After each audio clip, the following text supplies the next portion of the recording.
ಜನರಕ್ಷಕ ಸುದ್ದಿ ಮನೆಯಿಂದ ನಾಗರಾಜ್ ಬಿಆರ್. ನೋಡಿ, ಈ ದಿನ ನಮ್ಮ ಕರ್ನಾಟಕ ಪ್ರದೇಶ ಕಾಂಗ್ರೆಸ್ ಸಮಿತಿ ಕಚೇರಿನಲ್ಲಿ ಒಂದು ಪತ್ರಿಕಾಗೋಷ್ಠಿ ಕರೆದಿದ್ದಾರೆ. ಪತ್ರಿಕಾಗೋಷ್ಠಿ ಕಾಂಗ್ರೆಸ್ ಮುಖಂಡರು ಮತ್ತು ಕೆಲವು ಮಿನಿಸ್ಟರ್ಸು ಇದ್ದಾರೆ ಇದರಲ್ಲಿ. ಈಗ ಆ ಪತ್ರಿಕಾಗೋಷ್ಠಿಯ ಬಗ್ಗೆ ಏನು ಅಂತಂದರೆ, ಈ ಪ್ರಜ್ವಲ್ ರೇವಣ್ಣ ಲೈಂಗಿಕ ಹಗರಣದ ಬಗ್ಗೆ ಎಲ್ಲರೂ ಸೇರಿ ಒಂದು ಪತ್ರಿಕಾಗೋಷ್ಠಿಯನ್ನು ಮಾಡೋಕ್ಕೆ ಸಿದ್ಧರಾಗಿದ್ದಾರೆ. ನಮ್ಮ ಕುಮಾರಸ್ವಾಮಿ ಅವರು ಏನು ಕೌಂಟ್ರ್ ಕೊಟ್ಟಿದ್ದಾರೆ, ಅದಕ್ಕೆ ಇವತ್ತು ನಿನ್ನೆ ಏನು ಕೌಂಟ್ರ್ ಕೊಟ್ಟಿದ್ದಾರೆ, ಇವತ್ತು ಇವರು ಕೌಂಟ್ರ್ ಕೊಡೋಂಗಿದೆ. ಈ ಮುಂದಿನ ಚಿತ್ರಾವಳಿಗಳು ತಮಗೆ ಎಲ್ಲ ಕಾಂಗ್ರೆಸ್ ಮುಖಂಡರಿಂದ ಪತ್ರಿಕಾಗೋಷ್ಠಿ ಈಗ ತಾವು ನೋಡ್ಬೋದು ವೀಕ್ಷಕರೇ. ಹಾಗೆಯೇ ಈ ಒಂದು ಪತ್ರಿಕಾಗೋಷ್ಠಿ ನಡೆಸಿಕೊಡ್ಲಿಕ್ಕೆ ಬಂದಿರುವಂಥ ಮಂತ್ರಿಗಳು, ಗೌರವಾನ್ವಿತ ಮಂತ್ರಿಗಳಾದಂಥ ಜಗನ್ನಾಥ ಸ್ವಾಮಿ ಅವರು ಇದ್ದಾರೆ, ಹಾಗೆ ಕೃಷ್ಣ ಬೈರೇಗೌಡರು ಇದ್ದಾರೆ, ರಾಮಲಿಂಗ ರೆಡ್ಡಿ ಅವರು ಇದ್ದಾರೆ, ಮತ್ತು ಸುಧಾಕರ್ ಅವರು ಇದ್ದಾರೆ, ಮತ್ತು ಶಾಸಕರಾದಂಥ ಬಾಬಣ್ಣ ಅವರಿದ್ದಾರೆ, ಅದ್ರ ಜೊತೆಗೆ ರಮೇಶ್ ಬಾಬು ಅವರಿದ್ದಾರೆ, ತೇಜಸ್ವಿನಿ ಅವರಿದ್ದಾರೆ, ಮತ್ತು ರಾಜೀವ್ ಅವರಿದ್ದಾರೆ, ಮತ್ತು ನಮ್ಮ ರವಿ ಅವರಿದ್ದಾರೆ. ಎಲ್ಲರಿಗೂ ಕೂಡ ಸ್ವಾಗತವನ್ನು ಬಯಸಿ ಇವಾಗ ಈಗ ಚಲುವರಾಯ ಸ್ವಾಮಿ ಅವರು ಸ್ಟಾರ್ಟ್ ಮಾಡಬೇಕು. ರಾಮಲಿಂಗ ರೆಡ್ಡಿ ಅವರು ಯಾರಾದರೂ ಇರುತ್ತೆ, ಎಲ್ಲರೂ ಮಾಡಬೇಕು. ರಾಮಲಿಂಗ ಅವರು ಪ್ರಾರಂಭ ಮಾಡಬೇಕು. ಇಲ್ಲ ಸರ್, ನೀವು ಮಾಡಿ.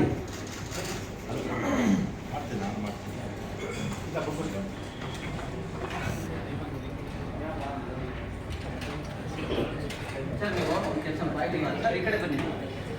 ನೀವು ಆಚೆ ಅಲ್ಲಿ ಚೇರ್ ಚೇಂಜ್ ಮಾಡಿ.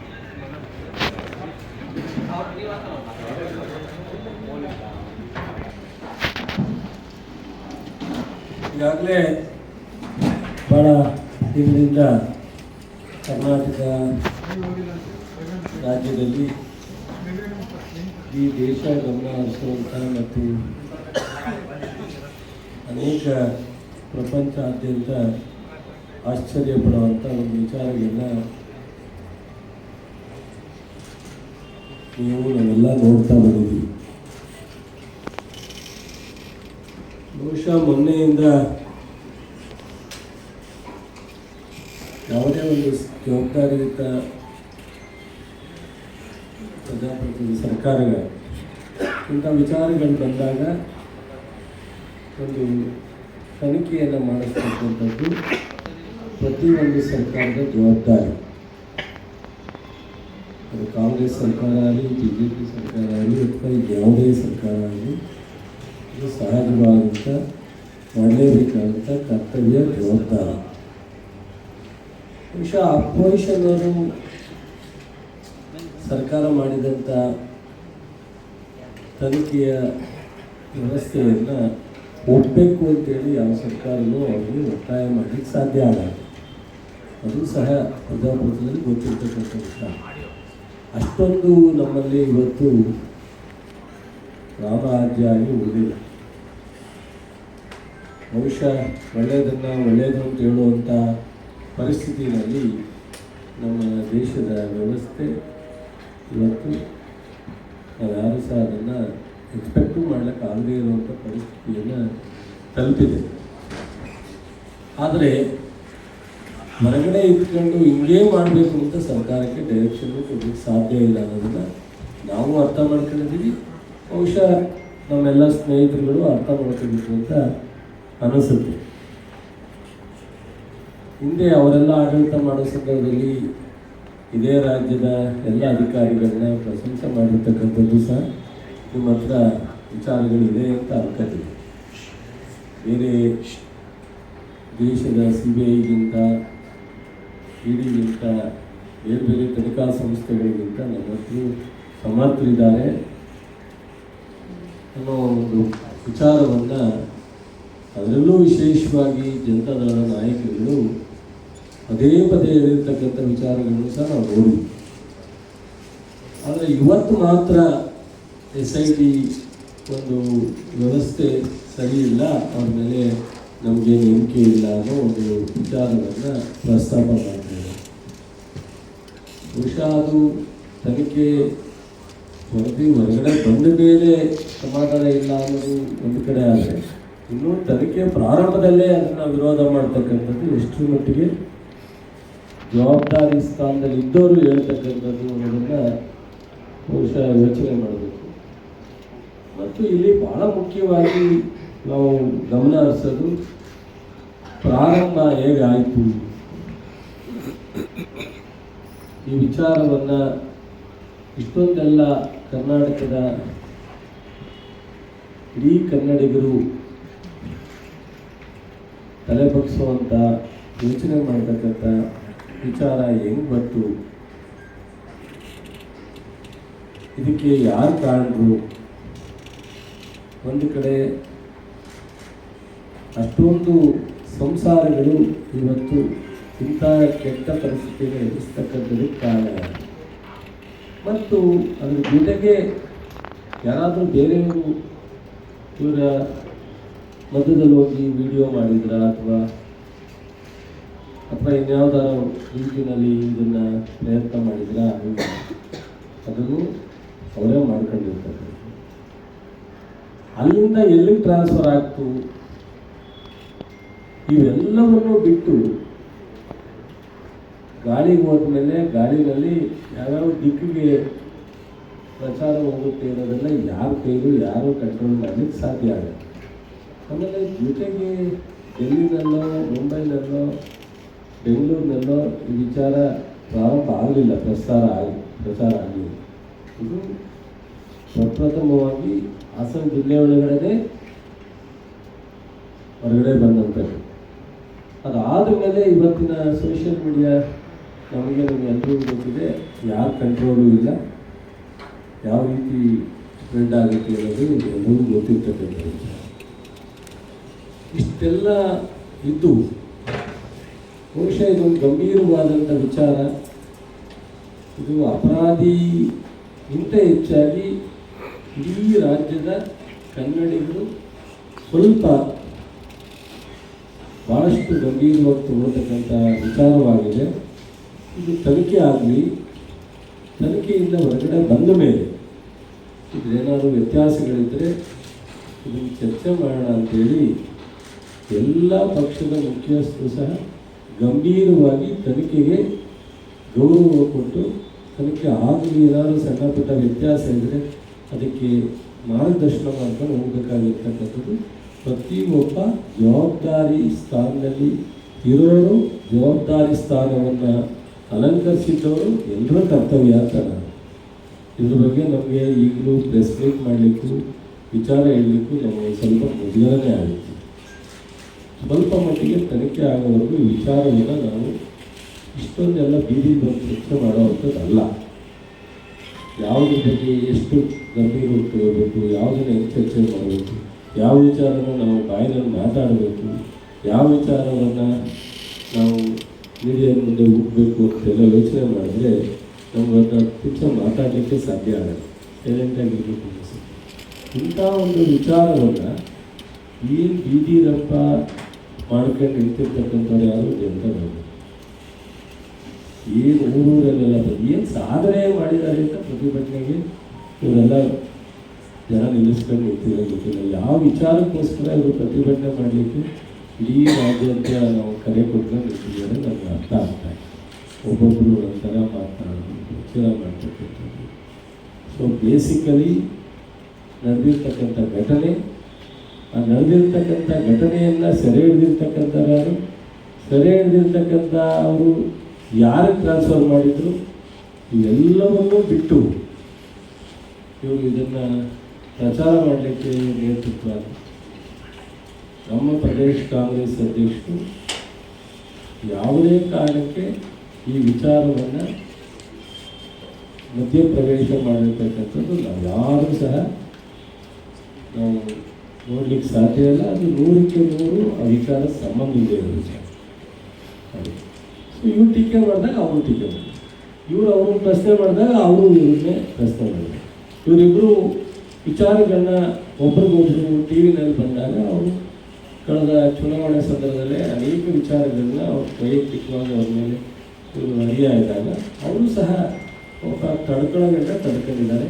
ಅನಿವಾರ್ಯ ಪರಿಸ್ಥಿತಿ ಬಂದಾಗ ಅವರಿಗೆ ಈ ವಿಚಾರಕ್ಕಿಂತ ಮೊದಲೇ ಇಬ್ಬರ ಮಧ್ಯದಲ್ಲಿ ನಡೆದಿರ್ತಕ್ಕಂಥ ಅನೇಕ ವಾಗ್ವಾದಗಳು ನಡೆದಿದೆ. ಅದಾದ ಮೇಲೆ ಈ ವಿಚಾರ 22, 23, 24 ಹೊರಗಡೆ ಬಂದಿದೆ. ಆ ಸಂದರ್ಭದಲ್ಲಿ ಸಹ ತನಿಖೆ ಮಾಡಿ ಅಂತೇಳಿ ಅವರು ಸುಮ್ಮನೆ ಇದೆ. ಬಹುಶಃ ಶಿವರಾಮೇಗೌಡರು ಇರ್ಬೋದು, ಯಾರೋ ಇನ್ನೊಬ್ಬರು ದೇವರಾಜೇಗೌಡರು ಅವ್ರ ಸಂಭಾಷಣೆಗೂ ಸಹ ಅಲ್ಲೇನು ಭಾಳ ಇಲ್ಲಪ್ಪ ನನ್ನ ಹತ್ರ ಬರಲೇಬೇಕು, ನೀವು ಏನೇನು ತಗೊಂಡು ನಮ್ಗೆ ಉಪಯೋಗ ಆಗುತ್ತೆ ಅಥವಾ ನೀವು ಅವರಿಬ್ಬರ ಮಧ್ಯದಲ್ಲಿ ಇದನ್ನು ಪ್ರಸಾರ ಮಾಡಲಿಕ್ಕೆ ಏನಾದರೂ ನಡೆದಿದೆಯಾ? ಏನು ಅಲ್ಲಿ ನಡೆದಿದೆ. ಫೋನ್ ಕೊಟ್ಟಿದ್ದಾರೆ ಅವರು. ಸ್ಟಿಲ್ ನಾವು ಶಿವರಾಮೇಗೌಡರು BJP ಲಾಸ್ಟ್ ಕ್ಯಾಂಡಿಡೇಟ್ ಆಗಿದ್ದಾರೆ. ಈಗ BJP ಸದಸ್ಯರು ಅವರೇನು ಕಾಂಗ್ರೆಸ್ನವರು ಅಲ್ಲ ಅಥವಾ ಬೇರೆ ಯಾವುದೂ ಅಲ್ಲ, BJP. ದೇವರಾಜೇಗೌಡರು ಅವರೇ ಅಕ್ಸೆಪ್ಟ್ ಮಾಡ್ಕೊಂಡಿದ್ದಾರೆ. ನಾನು BJP ವಕೀಲರು, ನನಗೆ 6,000 ಓಟ್ ಅವರು BJPಯವರು. ಸೊ ಅವರಿಬ್ಬರು ಫೋನ್ ಕೊಟ್ಟಾಗ ಕ್ಯಾಶುವಲಾಗಿ ಯಾರೇ ಈಗ ಎಷ್ಟೋ ಜನ ನಮ್ಮ ಮಳೇಶ್ವರದ ನಮ್ಮ CS ಪಟೇಲು ನಮ್ಮ MP ಅಭ್ಯರ್ಥಿ ಆಗಿದ್ದಾರೆ ಫೋಟೋ ತೆಗೆದು. ಈಗ ನಮ್ಮ ಜೊತೆಲೂ ಅದೆಲ್ಲರೂ ಹಿಂಗಡಾಗಿ 10th ಎಕ್ಸಾಮ್ ಜೊತೆಲೂ ಫೋಟೋ ತೆಗಿತಾರೆ. ನಾವು ಯಾರು ನೀನೇನಪ್ಪ ನೀವು ಇಷ್ಟು ಅಂತ ಕೇಳಿ ಫೋಟೋ ತೆಗಿಸ್ತೀವಿ. ಈ 10,000 ಫೋಟೋಗಳು ಕೆಲವೊಮ್ಮೆ ಇಂಥ ಘಟನೆಗಳಿಗೆ ಉದಾಗಿರ್ತಕ್ಕಂಥದ್ದು ಭಾಳ ಜನ ಫೋಟೋಗಳು ಬರುತ್ತೆ. ಅದಕ್ಕೆಲ್ಲ ಯಾವ್ಯಾವುದೋ ಹೊಣೆ ಅಂತೇಳಿ ವಿವರಿಸಲಿಕ್ಕೆ ಸಾಧ್ಯ ಆಗಲ್ಲ. ಸೊ ಇದು ಒಂದು ಭಾಗ. ಅವರು ಈ ವಿಚಾರವನ್ನು ಆ ಸಂಸಾರದ ಕುಟುಂಬದ ಒಂದು ಗಂಭೀರತೆಗೆ ಪ್ರಸಾರ ಮಾಡೋದು ತಪ್ಪಿದೆ ಅಂತ ಹೇಳೋದ್ರಲ್ಲಿ ನಮ್ಮದೇನು ಅಭ್ಯಂತರ. ಅದು ತನಿಖೆ ಆಗಲಿ. ಯಾವ ರೀತಿ ಯಾರ್ಯಾರು ಪ್ರಚಾರಕ್ಕೆ ಇನ್ವಾಲ್ವ್ ಆಗಿದ್ರು ಅನ್ನೋದನ್ನು ತನಿಖೆ ಆಗಲಿ. ಅದು ಬೇಡ ಅಂತ ನಾನು ಮಾಡೋದು. ಬಟ್ ಆದರೆ ಇದಕ್ಕಿಂತ ಪ್ರಾರಂಭ ಹೆಂಗಾಯಿತು ಅನ್ನೋ ವಿಚಾರವೆಲ್ಲವನ್ನೂ ಬಿಟ್ಟು ನೇರವಾಗಿ ಕೊನೆಯ ಹಂತದಲ್ಲಿರ್ತಕ್ಕಂಥದ್ದಕ್ಕೆ ಒಂದು ಇದೆಲ್ಲ ನನ್ನ ಅನಿಸಿಕೆ. ಜನತಾದಳದ ಮುಖಂಡರುಗಳು ಮಾಡ್ತಾ ಇರ್ತಕ್ಕಂಥದ್ದು ಸ್ವಲ್ಪ ಡಿವಿಯೇಷನ್ ಆಗಲಿ, ಈ ವಿಚಾರ ಬೇರೆ ಆ್ಯಂಗಲ್ಗೆ ಹೋಗಲಿ ಅನ್ನೋ ಒಂದು ಭಾಳ ಪ್ರಮುಖವಾಗಿ ರಾಜಕೀಯ ಕಾರಣವನ್ನು ಮಾಡುವಂಥ ಒಂದು ಸಹೋದ್ದೇಶದಿಂದ ಇದನ್ನು ಭಾಳ ಅನೇಕ ಪ್ರಮುಖವಾದಂಥ ಜಿಲ್ಲೆಗಳಲ್ಲಿ ನಿನ್ನೆಯಿಂದ ಪ್ರತಿಭಟನೆ ಮಾಡ್ತಕ್ಕಂಥದ್ದು. ಇಲ್ಲಿ ಅರ್ಥಲ್ಲಿ ಜಾತಿಯಲ್ಲ, ಒಕ್ಕಲಿಗರು ಅಶೋಕ್ ಹೇಳ್ತಾರೆ ಒಂದು ಕಡೆ ಕ್ರಮ ಆಗಲೇಬೇಕು, ಆಗ್ತಾ ಇರೋದು ಸರಿ ಇದೆ, ಇನ್ನೂ ಸೀರಿಯಸ್ ಆಗಿ ಕ್ರಮ ಆಗಬೇಕು ಅಂತ. ಜೋಶಿ ಹೇಳ್ತಾರೆ ಕರೆಕ್ಟ್ ಟ್ರ್ಯಾಕಲ್ಲಿ ಹೋಗ್ತಾ ಇದೆ SIT, ಇನ್ನೂ ಸ್ವಲ್ಪ ಗಂಭೀರವಾಗಿ ಹೋಗ್ಬೇಕು ಅಂತ. ಪ್ರಧಾನಮಂತ್ರಿಗಳು ಹೇಳ್ತಾರೆ ನಾವು ಯಾವತ್ತೂ ಇದಕ್ಕೆ ಸಪೋರ್ಟ್ ಮಾಡಲ್ಲ, ಸೊ ಇದು ಹೊರಗಡೆ ಹೋಗಲಿಕ್ಕೆ ನಮ್ಮ ಇದರಿಂದ ನಿಮಗೆ ಗೊತ್ತಾದ ತಕ್ಷಣ ನೀವೇ ಕಂಟ್ರೋಲ್ ಮಾಡಬೇಕಾಯಿತು ಅಂತ. ಅಮಿತ್ ಶಾ ಹೇಳ್ತಾರೆ ನಮಗೆ ನಮಗೂ ಇದು ಯಾವುದು ಗೌರವ ತರುವಂಥ ವಿಚಾರ ಅಲ್ಲ, ಇದೆಲ್ಲ ತನಿಖೆ ಆಗಲಿ. ಆದರೆ ಇವರು DK ಶಿವಕುಮಾರ್ ಮೇಲೆ ಏನು ವಜಾ ಮಾಡೋದು, ತೆಗೆದು ಬಿಸಾಕೋದು, ಏನು ಕೋಳಿ ಮರಿದ ಇದು ತೆಗೆದು ಕೈ ತೆಗೆದು ಆ ಕೈಗೆ ಬಿಸಾಕ್ಬಿಡೋದು. ಒಂದು 136 ಜನ ಗೆದ್ದು ನಡೆಸ್ತಾ ಇರ್ತಕ್ಕಂಥ ಒಂದು ಪ್ರಜಾಪ್ರಭುತ್ವ ವ್ಯವಸ್ಥೆಯಲ್ಲಿ ಒಂದು ಸರ್ಕಾರ, ಅದರಲ್ಲಿ ಪ್ರದೇಶ ಕಾಂಗ್ರೆಸ್ ಅಧ್ಯಕ್ಷರಾಗಿ ಮತ್ತು ಉಪಮುಖ್ಯಮಂತ್ರಿಗಳಾಗಿ ಕೆಲಸ ಮಾಡ್ತಾ ಇದ್ದಾರೆ. ಅವ್ರ ಬಗ್ಗೆ ಸಿಂಗ್ಯುಲರ್ ಮಾತಾಡೋದು, ರಾಹುಲ್ ಗಾಂಧಿ ಅವ್ರ ಬಗ್ಗೆ ಸಿಂಗ್ಯುಲರ್ ಮಾತಾಡೋದು. ಏನು ಇವರು ಏನು ಅಂದ್ಕೊಂಡಿದ್ದಾರೆ ಗೊತ್ತಿಲ್ಲ. ಸಿದ್ದರಾಮಯ್ಯ ಬಗ್ಗೆ ಸಿಂಗ್ಯುಲರ್ ಮಾತಾಡೋದು. ಇವ್ರೇನು ನಮ್ಮನ್ನು ಬಿಟ್ಟರೆ ಯಾರೂ ಇಲ್ಲ ಇಲ್ಲಿ, ನಾವೇ ಅಲ್ಟಿಮೇಟ್, ನಾವೇನು ಬೇಕಾದ್ರೂ ಮಾತಾಡೋದು. ಮತ್ತು ಇದಕ್ಕೆ ಸಮಾಜ ಯಾಕೆ ತರ್ತಿರೋದು? ನಿಮಗೆ ಸಮಾಧಾನ ಇದ್ದರೆ ಆಯಿತು, ನೀವು ಸಮಾಧಾನ ಪಟ್ಕೊಳ್ಳಿ. ಇದೆಲ್ಲ ಮಾಡಿರೋದು ನಮ್ಗೇನು ಅಂಥ ದೊಡ್ಡ ಕಳಂಕ ಅಲ್ಲ ಅಂತ ಅನ್ಕೊಂಡ್ರೆ ಅದು ನಿಮ್ಮ ಅಭಿಪ್ರಾಯ. ನಾವೇನು ಅದನ್ನು ನಿಮ್ಮ ಅಭಿಪ್ರಾಯಕ್ಕೆ ನಾವು ವಿರೋಧ ಮಾಡೋದು. ಈ ವಿಚಾರದಲ್ಲಿ ನಾವು ಪ್ರಸ್ತಾಪ ಮಾಡಿರ್ತಕ್ಕಂಥದ್ದು, ಈಗ ನಡೆದಿರ್ತಕ್ಕಂಥ ಸಂಗತಿಗಳೆಲ್ಲ ಭಾಳ ದೊಡ್ಡ ಪ್ರಮಾಣದ ತಪ್ಪೇನಲ್ಲ ನಾವು ಅಂತ ನಿಮ್ಮಲ್ಲಿ ಭಾವನೆ ಆಗಿದ್ದರೆ ತನಿಖೆ ಆಗುತ್ತೆ, ಅಥವಾ ಕಾನೂನಿದೆ, ನ್ಯಾಯಾಲಯಗಳಿದೆ, ಏನು ಕ್ರಮ ಆಗುತ್ತೆ ಅದು ಬಿಟ್ಟು ನಿಮ್ಮ ಅಭಿಪ್ರಾಯಕ್ಕೆ ನಮ್ಮದೇನು ವಿರೋಧ ಇಲ್ಲ. ಆದರೆ ಇದನ್ನು ಅಂದರೆ ನೀವು ಅಂದರೆ ಒಕ್ಕಲಿಗರು ಅಂದರೆ ನೀವೇನು ಮಾಡಿದ್ರು ಒಕ್ಕಲಿಗರೆಲ್ಲ ಇದಕ್ಕೆ ಸರ್ಟಿಫೈ ಮಾಡ್ತಕ್ಕಂಥದ್ದು. ಬೇರೆಯವರು ವಿಚಾರಕ್ಕೆ ಸಂಬಂಧ ಅಲ್ಲ. ಈ ಸಮಾಜಕ್ಕೆ ಆದಂಥ ಗೌರವ ಇದೆ. ಈ ಸಮಾಜದ ಅನೇಕ ಕೆಂಪೇಗೌಡರಿಂದ ಹಿಡಿದು ಕುವೆಂಪುರಿಂದ ಹಿಡಿದು ಮತ್ತು ಎಲ್ಲರೂ ಸಹ ಒಂದಲ್ಲ ಒಂದು ರೀತಿ ಈ ರಾಜ್ಯಕ್ಕೆ ಸೇವೆಯನ್ನು ಮಾಡಿದ್ದಾರೆ ಮತ್ತು ಗೌರವವನ್ನು ತಂದುಕೊಟ್ಟಿದ್ದಾರೆ.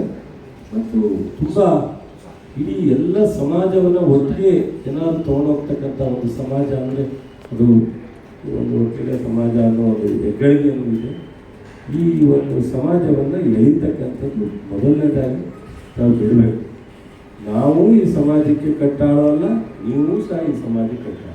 ಸಂದರ್ಭ ಬಂದಾಗ ನಮ್ಮನ್ನು ಸಮಾಜ ಬೆಂಬಲಿಸುತ್ತೆ, ನಿಮ್ಮನ್ನು ಬೆಂಬಲಿಸುತ್ತೆ. ನಾವು ಸಹ ಸಮಾಜದ ಒಂದು ಆಶೀರ್ವಾದದಿಂದ ಈ ಮಟ್ಟಕ್ಕೆ ಬಂದಿದ್ದೀವಿ. ನೀವು ಸಮಾಜದ ಹೆಚ್ಚು, ಒಬ್ಬರಿಗೆ ಹೆಚ್ಚಾಗಿ ಆಶೀರ್ವಾದ ಮಾಡಿರ್ಬೋದು, ಒಬ್ಬರು ಕಡಿಮೆ ಆಶೀರ್ವಾದ ಮಾಡಿರ್ಬೋದು. ಅಷ್ಟೇ ಬಿಟ್ಟರೆ ಪೂರ್ಣ ಪ್ರಮಾಣದಲ್ಲಿ ನಮ್ಮ ಹಿಡಿತದಲ್ಲೇ ಇದೆ ಅನ್ನೋವಂಥ ವಿಚಾರಗಳನ್ನ ಬಿಡಬೇಕಾಗುತ್ತೆ. ಮತ್ತು ಒಬ್ಬೊಬ್ಬರನ್ನ ಏಕವಚನದಲ್ಲಿ ಮಾತನಾಡೋದ ಫಸ್ಟು ನಿಲ್ಲಿಸ್ಬೇಕು. ಯಾರನ್ನು ಗದರಿಸಿ ಅಥವಾ ಏಕವಚನದಲ್ಲಿ ಮಾತಾಡೋದ್ರಿಂದ ಏನೋ ನಾವು ಬಲಿಷ್ಠರಾಗ್ತೀವಿ, ನಾವು ಭಾಳ ಸ್ಟ್ರಾಂಗ್ ಆಗ್ತೀವಿ ಅನ್ನೋದನ್ನೇನಾಗಿದ್ದರೆ ನಿಮ್ಮ ಭ್ರಮೆ. ಅದನ್ನು ಫಸ್ಟು ನೀವು ನಿಲ್ಲಿಸಬೇಕು. ಸೊ ನಿಮಗಿಂತ ಏಕವಚನದಲ್ಲಿ ಮಾತಾಡಲಿಕ್ಕೆ ಎಲ್ರಿಗೂ ಬರುತ್ತೆ, ಆದರೆ ನಮಗೆ ಸಂಸ್ಕಾರ ಇದೆ. ನಾವು ಮಾತಾಡಿದ್ರೆ ನಾವೇ ಟಿ ವಿ ಮುಂದೆ ಕೂತ್ಕೊಂಡಾಗ ಕೇಳೋಕ್ಕೆ ನಮಗೆ ಆ ಒಂದು ಅಟ್ಲೀಸ್ಟು ಸಾಧ್ಯನಾ ಅನ್ನೋವಂಥ ಯೋಚನೆ ಮಾಡಿ ನಾವು ಮಾತಾಡ್ತೀವಿ. ನಿಮಗೆ ಅದೇನು ಅನ್ನಿಸ್ತದೋ ಗೊತ್ತಿಲ್ಲ. ಎಲ್ಲರೂ ಈ ದೇಶವನ್ನು ಆಳಿದಂಥ ಒಂದು ನೇರ ಕುಟುಂಬ, ಅವರು ಒಬ್ಬ ಮಹಿಳೆಯರಿಗಾಗಿರ್ತಕ್ಕಂಥ ಅನ್ಯಾಯವನ್ನು ಖಂಡಿಸಿ ಇದ್ರ ಬಗ್ಗೆ ತನಿಖೆ ಆಗಲಿ, ಇಷ್ಟೊಂದು ದೊಡ್ಡ ಪ್ರಮಾಣದ ಒಂದು ಸ್ಕ್ಯಾಮ್ನ ಲಘುವಾಗಿ ತಗೊಳ್ಳೋದು ಬೇಡ ಅಂತ ಅವ್ರ ಅಭಿಪ್ರಾಯ. ಸೊ ಅವರನ್ನು ಲಘುವಾಗಿ ಮಾತಾಡೋದು, ಸಿದ್ದರಾಮಯ್ಯ ಅವ್ರು ಲಘುವಾಗಿ ಮಾತಾಡೋದು, ಡಿ ಕೆ ಶಿವಕುಮಾರ್ ಅವ್ರನ್ನ ಲಘುವಾಗಿ ಮಾತಾಡೋದು. ಡಿ ಕೆ ಶಿವಕುಮಾರ್ ಅವ್ರನ್ನ ಏನೇನು ಪದ ಉಪಯೋಗಿಸಿದ್ರೆ ಅದು ನಮಗೆ ಹೇಳಲಿಕ್ಕೆ ನಾಚಿಕೆ ಆಗುತ್ತೆ. ನಮಗೆ ಇದನ್ನು ರಿಪೀಟ್ ಮಾಡಲಿಕ್ಕೆ ನಮಗೆ ಮುಜುಗರ ಆಗುತ್ತೆ. ಇವೆಲ್ಲ ಬಿಡಬೇಕಾಗುತ್ತೆ. ಈ ಪ್ರತಿಭಟನೆನ ಇದಕ್ಕಿಂತ 100 ಹೊತ್ತು ನಮಗೆ ನಾಚಿಕೆ ಆಗುತ್ತೆ. ನಾವು ಪ್ರತಿಭಟನೆ ಮಾಡಲಿಕ್ಕೆ ಅವಕಾಶಗಳಿರೋದು, ನಮ್ಮ ಪಕ್ಷ ಪ್ರತಿಭಟನೆ ಮಾಡಲಿಕ್ಕೆ ಅವಕಾಶ ಇರೋದು, ಸಾರ್ವಜನಿಕ ಸಂಸ್ಥೆಗಳು ಪ್ರತಿಭಟನೆ ಮಾಡಲಿಕ್ಕೆ ಅವಕಾಶ ಇರೋದು, ಸಂಘ ಸಂಸ್ಥೆಗಳು ಪ್ರತಿಭಟನೆ ಮಾಡಲಿಕ್ಕೆ ಅವಕಾಶ ಇರೋದು. ಆದರೆ ಯಾರೂ ಸಹ ಯಾಕೆ ಹೋಗ್ತಾ ಇಲ್ಲ ಅಂದರೆ ಈ ವಿಚಾರವನ್ನು ನಾವು ಸೂಕ್ತ ಅಲ್ಲ, ಚರ್ಚೆ ಮಾಡುವಂಥ ಅವಕಾಶ ಅಲ್ಲ. ಏನಿದೆ ತನಿಖೆ ಆಗಲಿ, ತನಿಖೆ ಕರೆಕ್ಟ್ ಪಾತ್ನಲ್ಲಿ ಹೋಗಲಿ, ಕೋರ್ಟ್ ಇದೆ, ನ್ಯಾಯ ಸಿಗುತ್ತೆ ಅನ್ನೋದಷ್ಟಕ್ಕೆ ಸೀಮಿತವಾಗಿ ಸಾರ್ವತ್ರಿಕ ಸಂಸ್ಥೆಗಳಿರ್ಬೋದು, ಸಂಘ ಸಂಸ್ಥೆಗಳಿರ್ಬೋದು, ಅಥವಾ ಸರ್ಕಾರಗಳಿರ್ಬೋದು, ಎಲ್ಲವೂ ಸಹ ಅದಕ್ಕೋಸ್ಕರ ಗಂಭೀರವಾಗಿರ್ತಕ್ಕಂಥದ್ದು. ನಮ್ಮನ್ನು ಪದೇ ಪದೇ ಕೆಣಕಿ ಈ ಥರ ಎಲ್ಲ ಏನು ತೊಡೆ ತಟ್ಟೋದು, ನಿಮಗಿಂತ ತೊಡೆ ತಟ್ಟೋದಕ್ಕೆ ಎಲ್ಲರಿಗೂ ಬರುತ್ತೆ.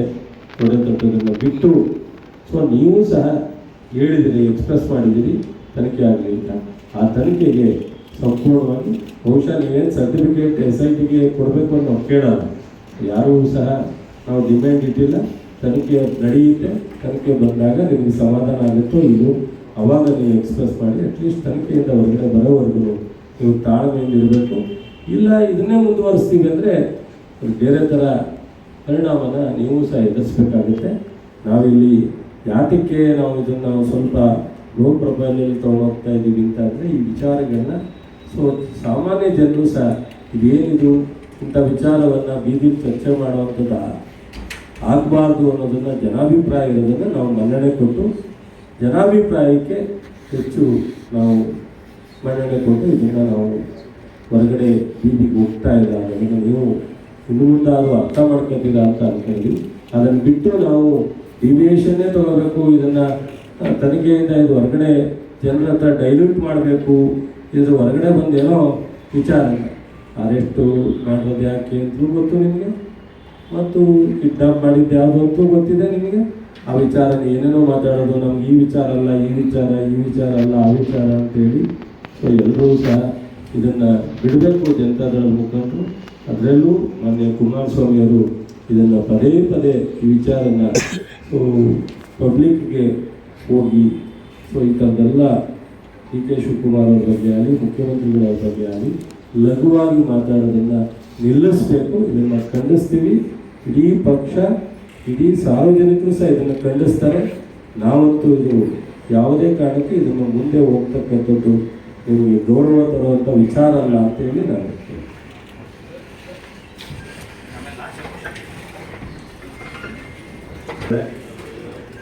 ಈ ವಿಚಾರ ಹೊಳೆ ನರಸೀಪುರಕ್ಕೆ ಸಂಬಂಧಪಟ್ಟಿರ್ತಕ್ಕಂಥದ್ದು.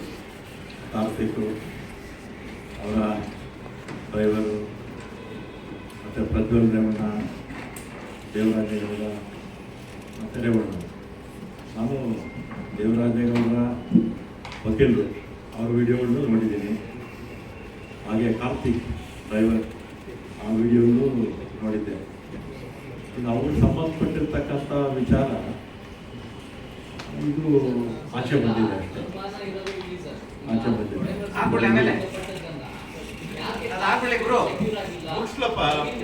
ಮಾತಾಡೋರು ಇದ್ದಾರೆ, ಅದಾದ್ಮೇಲೆ ಪ್ರಶ್ನೆ ಕೇಳಿ. ಇದು ಆಚೆ ಬಂದಿರ್ತಕ್ಕಂಥದ್ದು ಅವರ ಜಗಳ ಅಷ್ಟೇ. ಇದು ಇವತ್ತೇನಾಗಿದೆ, ಪೆನ್ ಡ್ರೈವು ಬಂದಿದೆ. ಈಗ ನನ್ನ ಅಭಿಪ್ರಾಯದಲ್ಲಿ ಅಪಾಧ್ಯ ಅಂತೂ ಇದೆ, ಮಾಡಿದಾರೋ ಬಿಟ್ಟಿದಾರೋ ಅದು ತನಿಖೆ ಆದ್ಮೇಲೆ ಗೊತ್ತಾಗುತ್ತೆ ಅಲ್ವಾ. ಇಂಥ ಸಂದರ್ಭದಲ್ಲಿ ಕುಮಾರಸ್ವಾಮಿ ಅವರು ಅಥವಾ ರೇವಣ್ಣವರು ಪ್ರಜ್ವಲ್ಗೆ ಸರೆಂಡರ್ ಆಗ್ಬಿಡಪ್ಪ ಅಂತ ಹೇಳ್ಬಿಡ್ಬೇಕಾಗಿತ್ತು. ಹೇಳ್ಬಿಟ್ಟಿದ್ರೆ ಈ ಸಮಸ್ಯೆನೂ ಇರ್ತಿರ್ಲಿಲ್ಲ. ಮತ್ತು ತನಿಖೆ ಆದಂಥ ಸಂದರ್ಭದಲ್ಲಿ ಅಪಾಧ್ಯ ಇಲ್ಲ ಅಂತ ಹೇಳಿದರೆ ಅದು ಕೂಡ ಸತ್ಯಾಂಶ ಕೂಡ ಹೊರಕ್ಕೆ ಬಂದಿರ್ತಕ್ಕಂಥದ್ದು. ಮತ್ತು ದೇವರಾಜೇಗೌಡ ಕೂಡ ಅವ್ರ ವಕೀಲರು, ಅವರು ಕೂಡ ಬೇಕಾದಷ್ಟಲ್ಲಿ ಅವರ ಫ್ಯಾಮಿಲಿ ವಿರುದ್ಧ ಸಾಕಷ್ಟು ಮಾತಾಡಿದ್ದಾರೆ, ಕೇಸು ಹಾಕಿದ್ದಾರೆ. ಮತ್ತು ಅವ್ರ ಮೇಲೆ ವಿಡಿಯೋಗಳು ಕೂಡ ಅವರೇ ಮಾಡಿ ಎಲ್ಲ ಬಿಟ್ಟಿದ್ದಾರೆ. ಮತ್ತು ಮಾಧ್ಯಮಗಳ ನಿಮ್ಮ ಜೊತೆ ಇಂಟರ್ವ್ಯೂಗಳಲ್ಲೂ ಕೂಡ ಸಾಕಷ್ಟು ಅವರೆಲ್ಲ ಹೇಳಿದ್ದಾರೆ. ಮತ್ತು SIT ಅವರು ಕೂಡ ಸ್ವಾಗತ ಮಾಡಿದರು. ಅದ್ಯಾಕೆ ಇದ್ದಕ್ಕಿದ್ದಾಗೆ ಶಿವಕುಮಾರ್ ಮೇಲೆ ಅವರು ಶಿವಕುಮಾರ ಇದಕ್ಕೆ ಕಾರಣ ಅಂತ ಹೇಳಿದ್ರು, ಅದು ನನಗಂತೂ ಅರ್ಥ ಆಗಲಿಲ್ಲ. ಮತ್ತು ಇನ್ನೊಂದು ಎರಡನೇದಾಗಿ ಪದೇ ಪದೇ ಅಶೋಕ್ ಅವರು ಇದು ಸಮುದಾಯಕ್ಕೆ ಸಂಬಂಧಪಟ್ಟಿದ್ದು, ಒಕ್ಕಲಿಗರನ್ನ ಮುಗಿಸುವಂಥ ಕೆಲಸ ಅಂತ ಹೇಳ್ತಾರೆ. ಇದಕ್ಕೂ ಸಮುದಾಯಕ್ಕೂ ಏನು ಸಂಬಂಧ? ಅಶೋಕ್ ಅವರು ಎಲ್ಲಿಂದಲೂ ಹೋಗಿದೆ. ಆ್ಯಕ್ಚುಲಾಗಿ BJP JDS ಅವ್ರ ಜಗಳ, ದೇವರಾಜೇಗೌಡ BJP ಅಲ್ಲಿ ನಿಂತು 6,000 ಓಟು ತಗೊಂಡಿದ್ರು. ಮತ್ತು JDS ಅವರ ಜಗಳವನ್ನು ತಂದು ಇವತ್ತು ರಾಜ್ಯದ ರಾಷ್ಟ್ರ ಮಟ್ಟದಲ್ಲಿ ಅವ್ರ ಜಗಳನ ತಂದಾಕ್ಬೇಕಂದ್ರೆ ಅವ್ರ ಜವಾಬ್ದಾರಿನೇ ಹೊರತು ಕಾಂಗ್ರೆಸ್ನವರಂತೂ ದೂರವಾಗಿ ಯಾರು ಜವಾಬ್ದಾರಲ್ಲ. ಮತ್ತು ಅನಾವಶ್ಯಕವಾಗಿ DK ಶಿವಕುಮಾರ್ ಅವರ ಹೆಸರು ತರೋದು ಮತ್ತು ಸಿದ್ದರಾಮಯ್ಯವರ ಹೆಸರು ತರೋದು ಇದು ಸೂಕ್ತ ಅಲ್ಲ. ಇದು BJPಲಿರ್ಬೋದು ಅಥವಾ JDSಲಿರ್ಬೋದು ಇದು ಮಾಡ್ತಾ ಇರ್ತಕ್ಕಂಥದ್ದು ನಾವು ಒಪ್ಪೋದಿಲ್ಲ. ಮತ್ತು ಪ್ರತಿಭಟನೆ ಕೂಡ ಮಾಡ್ತಾರೆ. ಯಾಕೆ ಪ್ರತಿಭಟನೆ ಮಾಡಬೇಕು? ಏನು ಕಾಂಗ್ರೆಸ್ ವಿರುದ್ಧ ಯಾಕೆ ಮಾಡಬೇಕು? ಕಾಂಗ್ರೆಸ್ ಸರ್ಕಾರ ವಿರುದ್ಧ ಯಾಕೆ ಮಾತಾಡಬೇಕು? ಅಥವಾ ಸಿದ್ದರಾಮಯ್ಯ ವಿರುದ್ಧ ಯಾಕೆ ಮಾತಾಡಬೇಕು? DK ಶಿವಕುಮಾರ್ ವಿರುದ್ಧ ಯಾಕೆ ಮಾತಾಡಬೇಕು? ಇದು ಯಾವುದೇ ತಪ್ಪಿದೆ ಏನಾದರೂ? ನೀವು ಮಾಡಿಕೊಂಡಿರ್ತಂಥ ತಪ್ಪಿಗೆ ಬೇರೆಯವ್ರನ್ನ ಯಾಕೆ ಮನೆ ಮಾಡ್ತೀರಾ? ಮತ್ತು ಇವತ್ತು SIT ಕೂಡ ರಚನೆ ಆಗಿದೆ. ಪ್ರಜ್ವಲ್ ರೇವಣ್ಣ ಏನು ತಪ್ಪಿಲ್ಲ ಅಂದರೆ ಆಚೆ ಬರ್ತಾರೆ.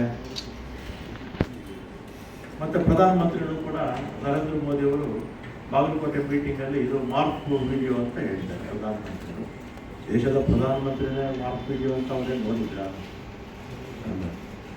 ಇಂಥ ತನಿಖೆ ನಡೆಯುವಂಥ ಸಂದರ್ಭದಲ್ಲಿ ನಾನು ಕೂಡ ಅನೇಕ TV ಚಾನಲ್ಗಳನ್ನ ನೀವು ಕೇಳಿದಾಗ ಕೋರ್ಟ್ನಲ್ಲಿದೆ, ಇದು ನಾವು ಮಾತಾಡೋಕ್ಕಾಗೋದಿಲ್ಲ ಅಂತ ನಾನು ಕೂಡ ಭಾಳ ಸಲ ಹೇಳಿದ್ದೀನಿ.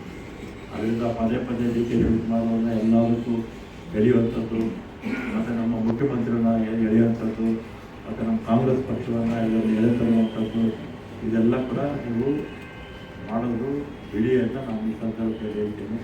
ಮತ್ತು ಪ್ರಜ್ವಲ್ ರೇವಣ್ಣ ಅವರು ಸಲಹೆ ಕೊಟ್ಟು ಬೇಗ ಸರೆಂಡರ್ ಮಾಡಿಸಿ ಬರಲಿ, ಆಸೆ ಬರಲಿ. ಏನು ತಪ್ಪು ಮಾಡಿಲ್ಲ ಅಂದರೆ ಆಸೆ ಬರಲಿ. ಅದರಲ್ಲೇನು ತಪ್ಪು ಮಾಡಿದವರು ಬಿಡೋದು ಯಾರು ತೀರ್ಮಾನ ಮಾಡಬೇಕು? ಕೊಟ್ಟು ತೀರ್ಮಾನ ಮಾಡಬೇಕು. ಅದರಿಂದ ಪದೇ ಪದೇ ಶಿವಕುಮಾರ್ ಅವರ ಹೆಸರನ್ನ ತರೋದು ಅಥವಾ ಶಿವಕುಮಾರ್ ಸಿದ್ದರಾಮಯ್ಯ ಹೆಸರನ್ನು ತರೋದು, ನಮ್ಮ ಪಕ್ಷದ ಹೆಸರನ್ನು ತರೋದನ್ನು ಬಿಡಿ ಅಂತ ನಾನು ಹೇಳ್ತೀನಿ. ನಮಸ್ಕಾರ. ಇವತ್ತು ರಾಜ್ಯದಲ್ಲಿ ಸಾಕಷ್ಟು ವಿಷಯಗಳು ಚರ್ಚೆ ಆಗ್ತಾ ಇದೆ. ಹಿನ್ನೆಲೆ ಏನು ಅನ್ನೋದನ್ನ ಎಲ್ಲೋ ಒಂದು ಕಡೆ ಮರ್ತಿದೀವ ಅಂತ ನನಗೆ ಅನ್ನಿಸ್ತಾ ಇದೆ ಇವತ್ತಿನ ಚರ್ಚೆಗಳು ನೋಡಿದಾಗ. ನನಗೆ ಇರುವ ತಿಳುವಳಿಕೆ ಪ್ರಕಾರ ಪ್ರಪಂಚದ ಅತಿ ದೊಡ್ಡ ಲೈಂಗಿಕ ದೌರ್ಜನ್ಯ ಪ್ರಕರಣದ ಬಗ್ಗೆ ಇವತ್ತು ಚರ್ಚೆ ಆಗ್ತಾ ಇರೋದು. ರಿಪೀಟ್ ಮಾಡ್ತೇನೆ, ಯಾಕೆಂದ್ರೆ ಬಹುಶಃ ಇದರ ಪ್ರಾಮುಖ್ಯತೆ ಏನು ಅನ್ನೋದು, ಅದರ ಪ್ರಾಮುಖ್ಯತೆಯನ್ನೇ ನಾವು ಮೈಮರೆತಿದ್ದೇವೆ ಅಂತ ನನಗನ್ಸುತ್ತೆ. ಪ್ರಪಂಚದ ಅತಿ ದೊಡ್ಡ ಲೈಂಗಿಕ ದೌರ್ಜನ್ಯ ಪ್ರಕರಣ ಇದು. ಚಾಲೆಂಜ್ ಮಾಡ್ತೇನೆ. ಇನ್ನೊಂದು ಉದಾಹರಣೆ, ಪ್ರಪಂಚದಲ್ಲಿ ಇಷ್ಟು ಮಹಿಳೆಯರ ಮಾಂಗಲ್ಯ, ಹಿಂದೂ ಮಹಿಳೆಯರ ಮಾಂಗಲ್ಯ ಹರಣ ಮಾಡಿರುವಂತ ಇನ್ನೊಂದು ಉದಾಹರಣೆ ತೋರಿಸ್ಬಿಡಿ. ಯಾವ ಜಾತಿ, ಯಾವ ಧರ್ಮ ಇಷ್ಟೊಂದು ಮನೆಗಳನ್ನ ಬೀದಿಗೆ ಹಾಕಿ ಮನೆ ಹಾಳು ಮಾಡುವಂತ ಇನ್ನೊಂದು ಪ್ರಕರಣ ಇದ್ರೆ ಮಾತಾಡಿ ಯಾರಾದರೂ. ಇವತ್ತು ವ್ಯವಸ್ಥಿತವಾಗಿ ಇಡೀ ಒಂದು ಜಿಲ್ಲೆಯಲ್ಲಿ, ಇನ್ನೆಲ್ಲೆಲ್ಲಿ ಏನ್ ನಡೆದಿದೆ ನಮ್ಗೆ ಗೊತ್ತಿಲ್ಲ, ಒಂದು ಜಿಲ್ಲೆಯಲ್ಲಿ ಯಾರ ಮನೆಗೆ ಹೆಜ್ಜೆ ಇಟ್ರೆ ಅವರ ಮನೆಯನ್ನ ಹಾಳು ಮಾಡುವಂತಹದ್ದು ನಡೆದಿದೆ ಅನ್ನುವಂತ ಆರೋಪ ಇದೆ.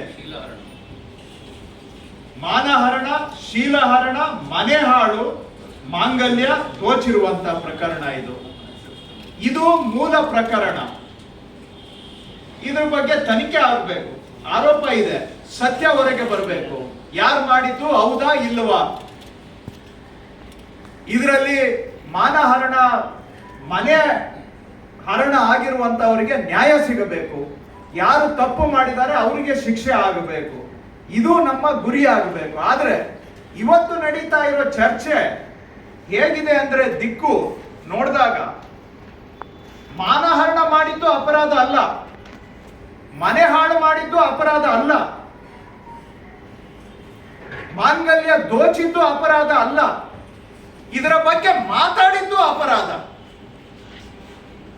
ಯಾರು ಮಾತಾಡಿದ್ರು, ಎಲ್ಲಿಂದ ಬಂತು, ಯಾರ ಕೈಯಿಂದ ಯಾರ ಕೈಗೆ ಹೋಯ್ತು, ಇದರ ಬಗ್ಗೆ ನಾವೆಲ್ಲ ವ್ಯಾಖ್ಯಾನ, ಚರ್ಚೆ, ತನಿಖೆ ಮಾಡ್ತಾ ಇದ್ದೀವಿ. ಬಿಟ್ರೆ ಮೂಲ ಪ್ರಕರಣ ಎಲ್ಲೋ ಒಂದು ಕಡೆ ದಿನೇ ದಿನೇ ಕಣ್ಮರೆ ಆಗ್ತಾ ಇದೆ.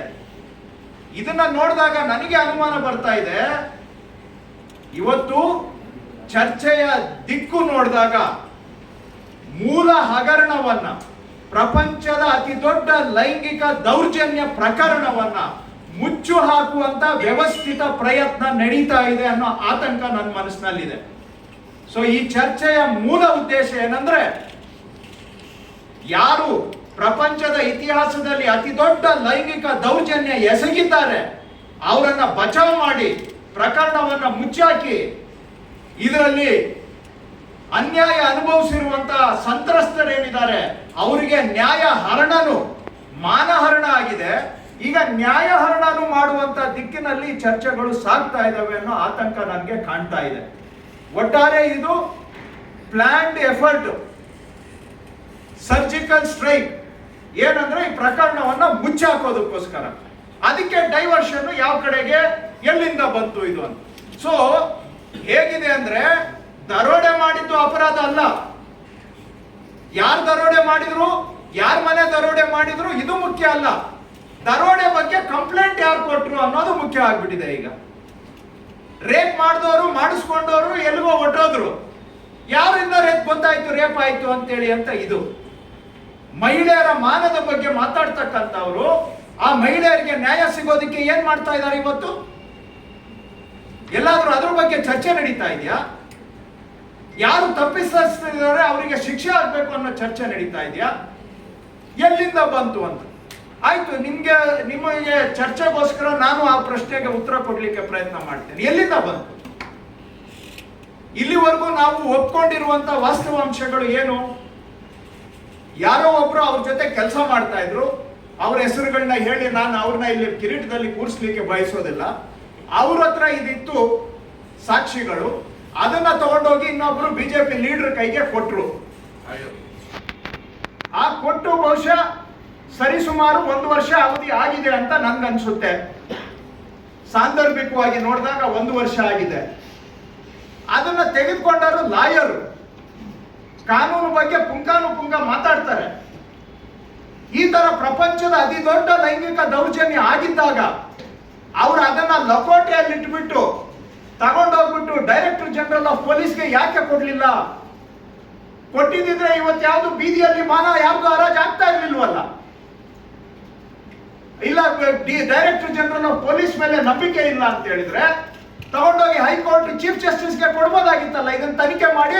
ಆದ್ರೆ ಯಾವುದೇ ಕಾರಣಕ್ಕೂ ಇದ್ರೊಳಗಡೆ ಇರೋ ಚಿತ್ರಣಗಳು ಹೊರಗೆ ಬರಬಾರದು ಅಂತೇಳಿ ಅಂತ. ಇಷ್ಟು ದೊಡ್ಡ ಕ್ರೈಮ್ ಆಗಿರುವಾಗ ಆ ಕ್ರೈಮ್ ಅನ್ನ ಗೊತ್ತಿದ್ದು ಕೂಡ ಮುಚ್ಚಿಡುವಂತಹದ್ದು ಕೂಡ ಅಷ್ಟೇ ದೊಡ್ಡ ಅಪರಾಧ. ಇವತ್ತು ಅವ್ರ ಮಾತು ಕೇಳಿಕೊಂಡು ಚರ್ಚೆಗಳು ನಡೀತಾ ಇದೆ. ಯಾರು ಈ ಸಿಕ್ಕಿದ ಸಾಕ್ಷ್ಯವನ್ನ ಉಪಯೋಗ ಮಾಡಿಕೊಂಡು ಬ್ಲಾಕ್ ಮೇಲ್ ಮಾಡಕ್ಕೆ ಹೋದಂತವ್ರು. ಯಾರ್ಯಾರನ್ನ ಭೇಟಿ ಮಾಡಿಲ್ಲ ಬ್ಲಾಕ್ ಮೇಲ್ ಮಾಡೋದಿಕ್ಕೆ? ಕುಮಾರಸ್ವಾಮಿ ಅವರನ್ನೇ ಭೇಟಿ ಮಾಡಿದ್ದಾರೆ ಅಂತ ಕೂಡ ಇದೆ. ಏನ್ ಚರ್ಚೆ ಆಯ್ತು? ಅಂತ ಬರ್ಲಿ ಹಾಸನಾಂಬ ದೇವಸ್ಥಾನಕ್ಕೆ ಚರ್ಚೆ ಮಾಡಿದಂತ ಇಬ್ರು ಬಂದ್ಬಿಟ್ಟು ಏನ್ ಚರ್ಚೆ ಆಯ್ತು, ಏನ್ ತೀರ್ಮಾನ ಆಯ್ತು ಅಂತ ಪ್ರಮಾಣ ಮಾಡಿ ಹಾಸನಾಂಬ ದೇವಸ್ಥಾನದಲ್ಲಿ ಹೇಳಿ. ಅವರೇ ಹೇಳಿ, ಅವ್ರ ಬಾಯಿಂದ ಸತ್ಯ ಬರ್ಲಿ. ನಮಗ್ ಗೊತ್ತಿದೆ, ನಾನು ಹೇಳಲಿಕ್ಕೆ ಹೋಗೋದಿಲ್ಲ. ಅವ್ರ ಬಾಯಿಂದಾರೆ ಬರ್ಲಿ ಸತ್ಯ. ಇವತ್ತು ಸತ್ಯದ ಬಗ್ಗೆ ಬಹಳ ಚರ್ಚೆ ನಡೀತಾ ಇದೆ. ಅವರು ಕುಮಾರಸ್ವಾಮಿ ಅವ್ರನ್ನ ಭೇಟಿ ಮಾಡಿ ಏನ್ ಚರ್ಚೆ ಮಾಡಿದ್ದಾರೆ ಹೇಳಿ. ಹಾಸನಾಂಬ ದೇವಸ್ಥಾನದಲ್ಲಿ ಬಂದು ದೇವ್ರ ಮೇಲೆ ಕೈ ಇಟ್ಟು ಪ್ರಮಾಣ ಮಾಡಿ ಹೇಳಿ ಏನ್ ಚರ್ಚೆ ಮಾಡಿದ್ರು ಅಂತ ಹೇಳಿ. ಅದನ್ನ ಅವ್ರಿಗೆ ಟಿಕೆಟ್ ತಪ್ಪಿಸೋದಕ್ಕೆ ಬ್ಲಾಕ್ ಮೇಲ್ಗೆ ಉಪಯೋಗಿಸ್ತಾರೆ. ಆದ್ರೆ ಇವ್ರಿಗೆ ಕನಿಷ್ಠ ಪ್ರಜ್ಞೆ ಇರ್ಲಿಲ್ವಾ? ನೂರಾರು ಮಹಿಳೆಯರ ಮಾನಭಂಗ ಆಗಿದೆ, ಮಾಂಗಲ್ಯ ಹರಣ ಆಗಿದೆ. ಅವ್ರಿಗೆ ನ್ಯಾಯ ಸಿಗಬೇಕಾದ್ರೆ ಇದು ತನಿಖೆ ಆಗ್ಬೇಕು ಅಂತೇಳಿ ತಗೊಂಡೋಗಿ ಹೈಕೋರ್ಟ್ ಜಸ್ಟಿಸ್ ಕೈಗೆ ಕೊಡ್ಬೋದಾಗಿತ್ತಲ್ಲ. ಕರ್ನಾಟಕ ಸರ್ಕಾರದ ಮೇಲೆ ನಂಬಿಕೆ ಇದ್ದಿದ್ರೆ ಸೀಲ್ಡ್ ಕವರ್ ಅಲ್ಲಿ ಹಾಕಿ ಹೈಕೋರ್ಟ್ ಚೀಫ್ ಜಸ್ಟಿಸ್ಗೆ ಕೊಟ್ಟಿದ್ದಿದ್ರೆ ಸೋಷಿಯಲ್ ಮೀಡಿಯಾದಲ್ಲಿ ಟಿವಿಗಳಲ್ಲಿ ಬರ್ತಾ ಇತ್ತ. ಇವತ್ತು ಅದನ್ನ ತೆಗೆದು ಜೋಬಲ್ಲಿ ಇಟ್ಕೊಂಡ್ಬಿಟ್ಟು ನನ್ನ ಹತ್ರ ಪೆನ್ ಡ್ರೈವ್ ಇದೆ ಅಂತೇಳಿ ತೋರಿಸ್ಕೊಂಡು ಮಹಿಳೆಯರ ಮಾನಹರಣ ಆಗಿರೋದೇ ಇವರಿಂದ. ಇವತ್ತು ಇಷ್ಟು ವಿಷಯ ಒಟ್ಟಾರೆ ಇವತ್ತು ಬಿಜೆಪಿಯವರು ಇದನ್ನ ಇವರನ್ನ ಮುಗಿಸ್ಲಿಕ್ಕೆ ಅವರ ಓಟ್ಗಳನ್ನ ಹಾಕಿಸ್ಕೊಂಡು ಎಲೆಕ್ಷನ್ ಆದ್ಮೇಲೆ ಇವ್ರನ್ನ ಮುಗಿಸ್ಲಿಕ್ಕೆ ಏನೆಲ್ಲ ಬೇಕೋ ಅಷ್ಟು ಮಾಡ್ತಾ ಇದ್ದಾರೆ ಬಿಜೆಪಿಯವರು. ಪ್ರಹ್ಲಾದ್ ಜೋಶಿ ಸ್ಟೇಟ್ಮೆಂಟ್ ಹಂಗೆ ಇದೆ, ನರೇಂದ್ರ ಮೋದಿ ಅವರ ಸ್ಟೇಟ್ಮೆಂಟ್ ಹಾಗೆ ಇದೆ. ಬೇರೆ ಯಾರದೇ ಸ್ಟೇಟ್ಮೆಂಟ್ ನೋಡಿದ್ರು ಇಲ್ಲ ತನಿಖೆ ಸರಿ ಆಗ್ತಾ ಇದೆ ಅಂತ ಅವ್ರ ಮೇಲೆ ಮಾತಾಡೋ ಆಗಿಲ್ಲ. ಆ ಸಿಟ್ಟಿಗೆ ತಗೊಂಡು ಬಂದ್ಬಿಟ್ಟು ಕಾಂಗ್ರೆಸ್ ಮೇಲೆ ಬಿಟ್ಬಿಟ್ಟು ನಾವು ಮಾಡಿಸಿದೀವಿ ಅಂತೇಳಿ, ಏನು ಲೈಂಗಿಕ ದೌರ್ಜನ್ಯ ನಾವು ಮಾಡಿ ಅಂತ ಹೇಳಿದ್ವಾ? ಹೋಗಿ ಯಾರ ಮನೆಗೆ ಹೋಗಿ ಬಂದ್ರೆ ಆ ಮನೆಗೆ ಹೋಗಿದ್ದ ತಾಯಿನೋ ಮಗಳು ಹೆಂಡತಿ ಮೇಲೆ ಕಣ್ಣಾಕಿ ಅಂತ ನಾವ್ ಹೇಳಿದ್ವೇನ್ರಿ? ಏನ್ ನಡೀತಾ ಇದೆ ಮಾತಿವತ್ತು? ಆ ಯಾವ್ದೋ ಹೆಂಗ್ಸು 60-62 ವಯಸ್ಸಿನ ಹೆಂಗ್ಸನ್ನ ಕಿಡ್ನಾಪ್ ಮಾಡಕ್ ನಾವ್ ಹೇಳಿದ್ವೇನ್ರಿ? ಏನ್ ಮನುಷ್ಯರ ಕಿಡ್ನಾಪ್ ಮಾಡೋದು? ಹಂಗಾದ್ರೆ ಕಿಡ್ನಾಪ್ ಮಾಡಕ್ ಪ್ರಯತ್ನ ಮಾಡಿದ್ದು ಸುಳ್ಳು. ಹಾಗಾದ್ರೆ ಕಿಡ್ನಾಪ್ ಮಾಡಿದ್ದು ಸುಳ್ಳು, ಅದು ಹೇಳ್ಬಿಡಿ. ಹಾಗಾದ್ರೆ ಇವತ್ತು ಒಟ್ಟಾರೆ ಇದಕ್ಕೆ ಬೇರೆ ಡೈರೆಕ್ಷನ್ಗೆ ತಗೊಂಡೋಗಿ ಚರ್ಚೆಯನ್ನ ಡೈವರ್ಷನ್ ಮಾಡಿ ಈ ಮೂಲ ಪ್ರಕರಣವನ್ನ ಮುಚ್ಚ ಹಾಕುವಂತ ತಂತ್ರ. ಇಷ್ಟಕ್ಕೂ ಆಗಿದ್ದೇನು? ಇವ್ರು ಏನ್ ಮಾಡಿದ್ರು ಕೂಡ ಯಾರು ಕೇಳೋ ಆಗಿಲ್ಲ. ಯಾಕಂದ್ರೆ ಇವರು ಕಾನೂನಿಗೂ ಮೇಲೆ ಸಂವಿಧಾನಕ್ಕೂ ಮೇಲೆ ಯಾರು ಇವ್ರನ್ನ ಮುಟ್ಟಾಗಿಲ್ಲ, ಮಾತಾಡೋ ಆಗಿಲ್ಲ. ಅವ್ರನ್ನ ಮುಟ್ಟಿದ ಕೂಡಲೇ ಈಗ ಏನು ಆಕ್ರೋಶ. ಆ ಆಕ್ರೋಶ ಬಡವರಿಗೆ ನ್ಯಾಯ ಕೊಡಿಸ್ಲಿಕ್ಕೆ ಯಾಕಿಲ್ಲ? ಇಲ್ಲಿವರೆಗೂ ಅವ್ರ ಕುಟುಂಬದಲ್ಲಿ ಯಾರಾದ್ರೂ ಒಬ್ರು ಇದು ಅಕ್ಷಮ್ಯ ಅಪರಾಧ ಅಂತ ಹೇಳಿದಾರೇನ್ರಿ? ಯಾರಾದ್ರೂ ಖಂಡಿಸಿದಾರ ಇದನ್ನ? ಮಾನ್ಯ ರಾಮಲಿಂಗಾರೆಡ್ಡಿ ಅವ್ರು ಹೇಳಿದಾಗೆ ಆ ಹುಡುಗ ಎಲ್ಲಿದಾನೋ ತಕ್ಷಣ ಬಂದು ಸರೆಂಡರ್ ಆಗಪ್ಪ, ನೀನು ತಪ್ಪು ಮಾಡಿಲ್ಲ ಅಂತ ಹೇಳಿದ್ರೆ ನಾಳೆ ನೀನು ಆರೋಪ ಮುಕ್ತನಾಗಿ ಹೊರಗಡೆ ಬರ್ತೀಯ ಅಂತೇಳಿ ಕರ್ಸಿ ಯಾಕೆ ಸರೆಂಡರ್ ಮಾಡಿಸ್ತಾ ಇಲ್ಲ? ಇವೆಲ್ಲ ಮುಚ್ಚಾಕುವಂತ ತಂತ್ರ ನಡೀತಾ ಇದೆ. ನಾನು ತಮ್ಮಲ್ಲಿ ಮನವಿ ಮಾಡ್ತೇನೆ, ದಯವಿಟ್ಟು ಈ ತಂತ್ರಕ್ಕೆ ನಾವು ಬಲಿಯಾಗೋದು ಬೇಡ. ಆಗಿರೋ ಪ್ರಕರಣ ಅವ್ರು ತಪ್ಪು ಮಾಡಿದ್ರೆ ಅವ್ರಿಗೆ ಶಿಕ್ಷೆ ಆಗ್ಬೇಕು. ಆವಾಗ ಮಾತ್ರ ಸಂತ್ರಸ್ತರಿಗೆ ನ್ಯಾಯ ಸಿಗ್ಲಿಕ್ಕೆ ಸಾಧ್ಯ. ಹಾಗಂತೇಳಿ ಆ ಸಂತ್ರಸ್ತರು ಈಗಾಗಲೇ ಅನ್ಯಾಯ ಆಗಿದೆ, ಅವರಿಗೆ ಮಾನಭಂಗ ಆಗಿದೆ. ಅವರ ಮನೆಗಳಲ್ಲಿ ಬಹುಶಃ ಇವತ್ತು ಏನ್ ಪರಿಸ್ಥಿತಿ ಇದೆ ಅಂತ ನಾನು ಊಹೆ ಮಾಡ್ಲಿಕ್ಕೂ ಸಾಧ್ಯ ಇಲ್ಲ. ಅವರ ಊರಿನಲ್ಲಿ ಅಕ್ಕಪಕ್ಕ ಮನೆಗಳು ಇವರ ನಡುವೆ ಏನ್ ನಡೀತಾ ಇದೆ ಅನ್ನುವಂಥದ್ದು, ಅದರಿಂದ ಅವರಿಗೆ ಯಾವ ತರ ತೊಂದರೆ ಆಗಿದೆ ಅನ್ನುವಂತ ಆತಂಕ ನನಗೂ ಕಾಡ್ತಾ ಇದೆ. ಅವ್ರ ತಲೆ ಎತ್ಕೊಂಡು ಓಡಾಡಕ್ಕಾಗದೆ ಎಷ್ಟೋ ಜನ ಊರ್ ಬಿಟ್ಟು ಹೋಗಿದ್ದಾರೆ. ಇವೆಲ್ಲ ಸರ್ಕಾರದ ಮೇಲೇನೂ ಜವಾಬ್ದಾರಿ ಇದೆ. ಈ ಜವಾಬ್ದಾರಿಗಳಿಂದ ನಾವು ಹಿಂದೆ ಸರಿತಾ ಇಲ್ಲ. ನ್ಯಾಯ ಕೊಡೋದು ಒಂದು ಕಡೆ ಆದ್ರೆ, ಈಗಾಗಲೇ ಯಾರು ಅವಮಾನ ಅನುಭವಿಸಿದ್ದಾರೆ ಅವ್ರಿಗೆ ಇನ್ನಷ್ಟು ತೊಂದರೆ ಆಗದಂಗೆ ರಕ್ಷಣೆ ಮಾಡೋ ಕೆಲಸನೂ ಸರ್ಕಾರದ ಜವಾಬ್ದಾರಿ ಇದೆ. ಅದನ್ನು ನಾವು ಒಪ್ಕೊಳ್ತೇವೆ. ಅದನ್ನ ಮಾಡೋದು ಬಿಟ್ಬಿಟ್ಟು ಆ ಇಶ್ಯೂನೇ ಮುಚ್ಚಾಕ್ಬಿಟ್ಟು ಇವತ್ತು ಎಲ್ಲಿಗೋ ಡೈವರ್ಟ್ ಮಾಡುವಂತಹದ್ದು ಇದು ನಾಗರಿಕ ಸಮಾಜಕ್ಕೆ ಗೌರವ ಅಲ್ಲ, ಇದು ಅನಾಗರಿಕ ವರ್ತನೆ. ದಯವಿಟ್ಟು ಆ ದಿಕ್ಕಿನಲ್ಲಿ ನಾವು ಯಾರು ಹೋಗೋದು ಬೇಡ ಅಂತ ಎಲ್ಲರಲ್ಲೂ ವಿನಯವಾಗಿ ನಾನು ಪ್ರಾರ್ಥನೆ ಮಾಡ್ತೇನೆ.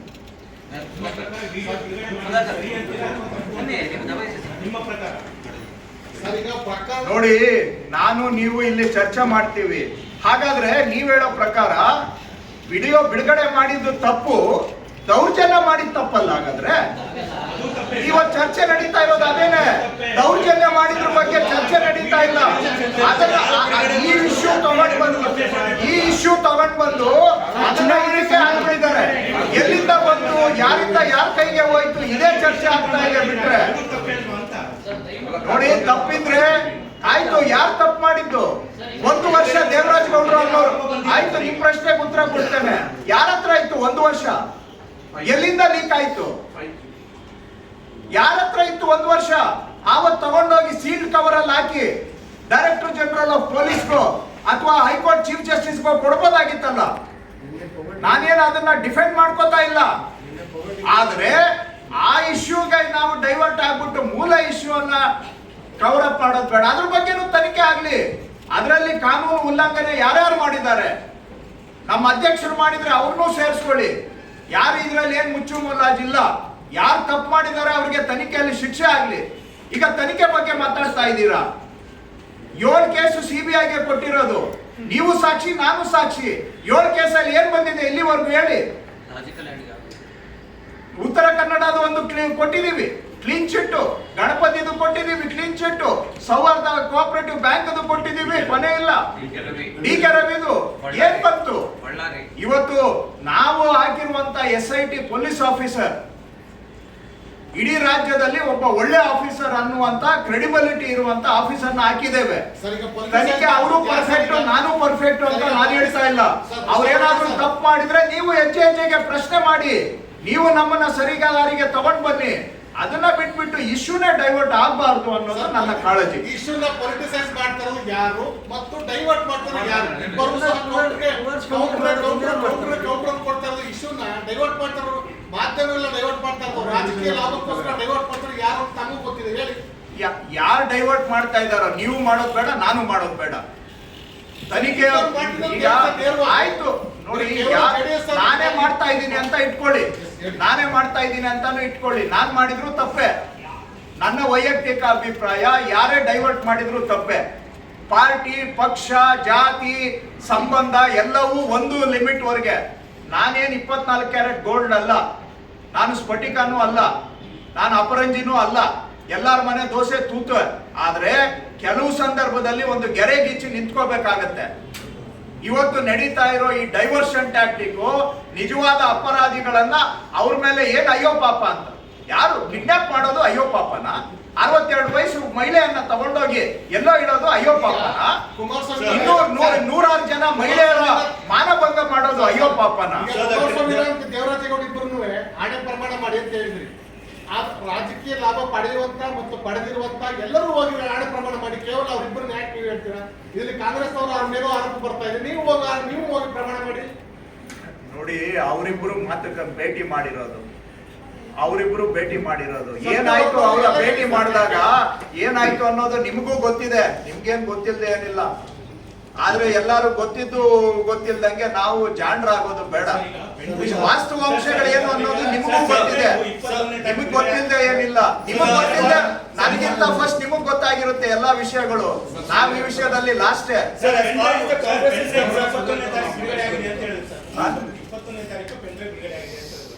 21ನೇ ತಾರೀಕು FIR ಆಗುತ್ತೆ. ನವೀನ್ ಗೌಡ ಅವರು ಹಂಚಿದ್ದಾರೆ ಅಂತ. ಇದುವರೆಗೂ ಯಾಕೆ ಸರ್ಕಾರ ಅವನ್ನ ಅರೆಸ್ಟ್ ಮಾಡಿಲ್ಲ?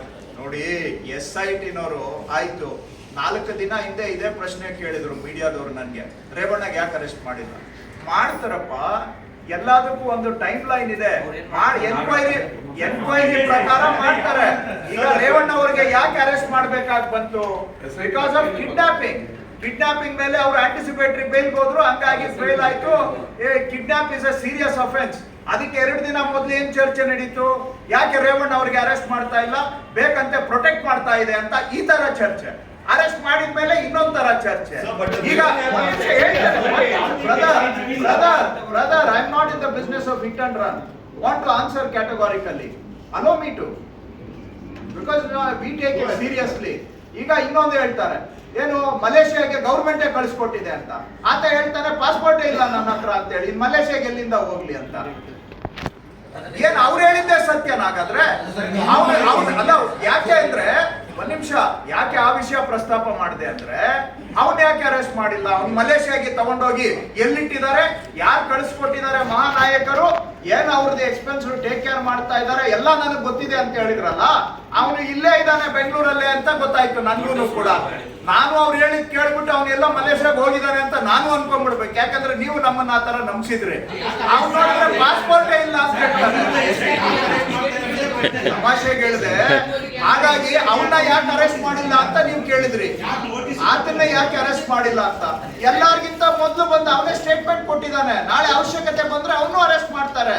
ಅವನೇ ನಮ್ಮ ಸಂಬಂಧಿಕನ, ಏನಿದೆ ನಮಗೆ? ಇಡೀ ಕೇಸ್ ಪ್ರಿಲಿಮಿನರಿ ಇರುವಂತದ್ದು ನೀವು ಆರೋಪ ಮಾಡಿದಂತೆ ಕಾರ್ತಿಕ್ ಗೌಡ, ನವೀನ್ ಮತ್ತೆ ದೇವರಾಜೇಗೌಡ ಈ 3 ಜನ ಮೇಲೆ ನೀವು ಇಡೀ ಪ್ರಕರಣ ನಿಂತಿದೆ.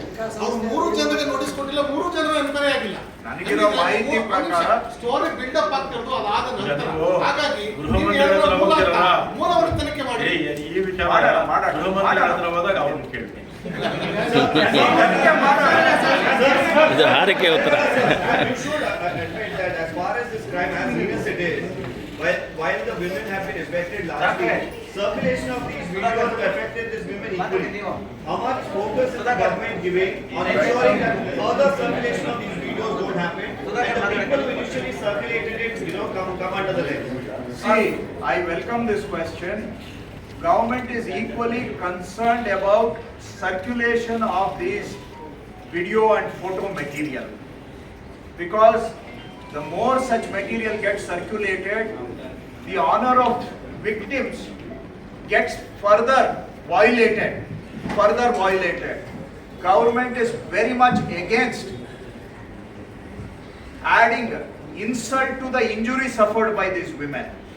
So SIT has passed a clear order that any further circulation of these material will be an offense and cases will be booked against them. Government is very serious. While they are pursuing the investigation of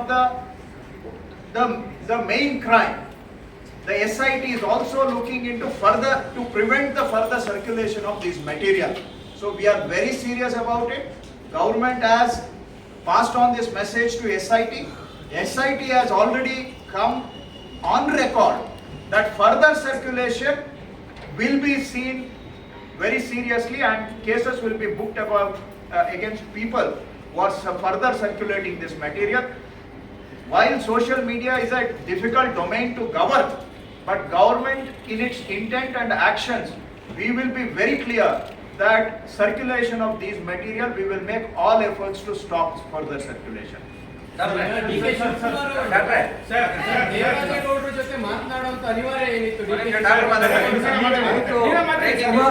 ಸ್ವಾಮಿ ಜೊತೆ ದೇವರಾಜೇಗೌಡರು ಮಾತಾಡೋರು ಇದ್ದಾರಲ್ಲ, ಇವರು phone ಕೊಟ್ಟಾಗ ಅವ್ರು ಅಲೋವಾಗಿದ್ದಾರೆ ಅಷ್ಟೇ.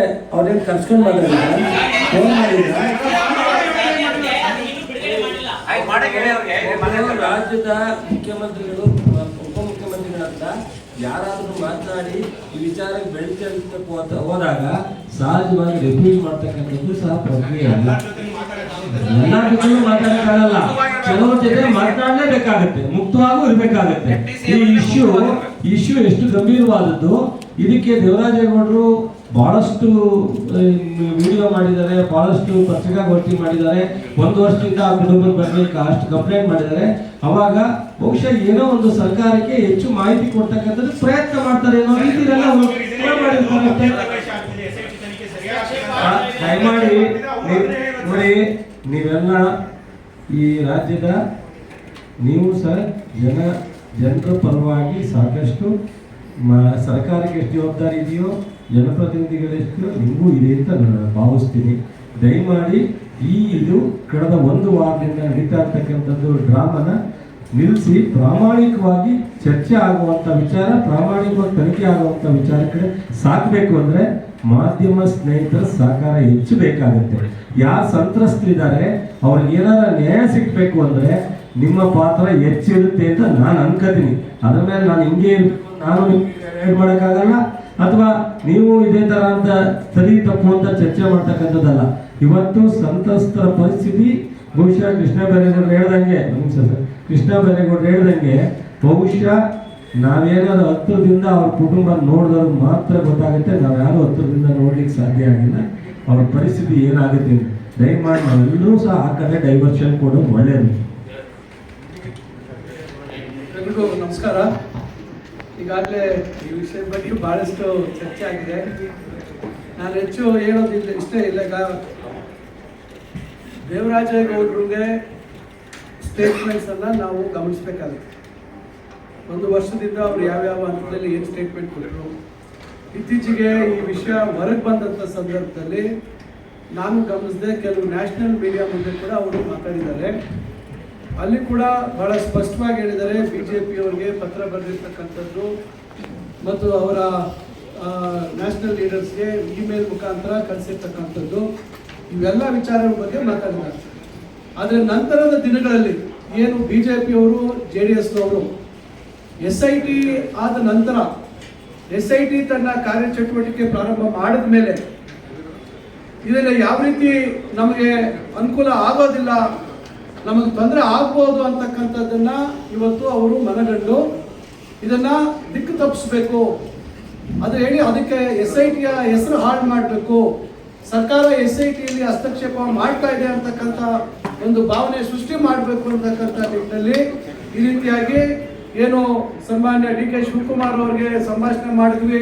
ಅವ್ರು ಹೇಳಿದ್ರು ಮಾಧ್ಯಮಗಳಲ್ಲಿ CM ಸಿದ್ದರಾಮಯ್ಯನವರು ಶಿವಕುಮಾರ್ ಅವರೇ ಇದನ್ನು ಮಾಡಿಸಿದ್ದಾರೆ ಅಂತಕ್ಕಂಥ ಹೇಳಿಕೆಗಳು, ಇವೆಲ್ಲ ನೋಡಿದಾಗ ಎಷ್ಟು ಮಟ್ಟಿಗೆ ಕನ್ಸಿಸ್ಟೆನ್ಸಿ ಇದೆ ಅವರ ಹೇಳಿಕೆಗಳಲ್ಲಿ ಅಂತಕ್ಕಂಥದ್ದನ್ನು ನಾವು ಗಮನಿಸಬೇಕು.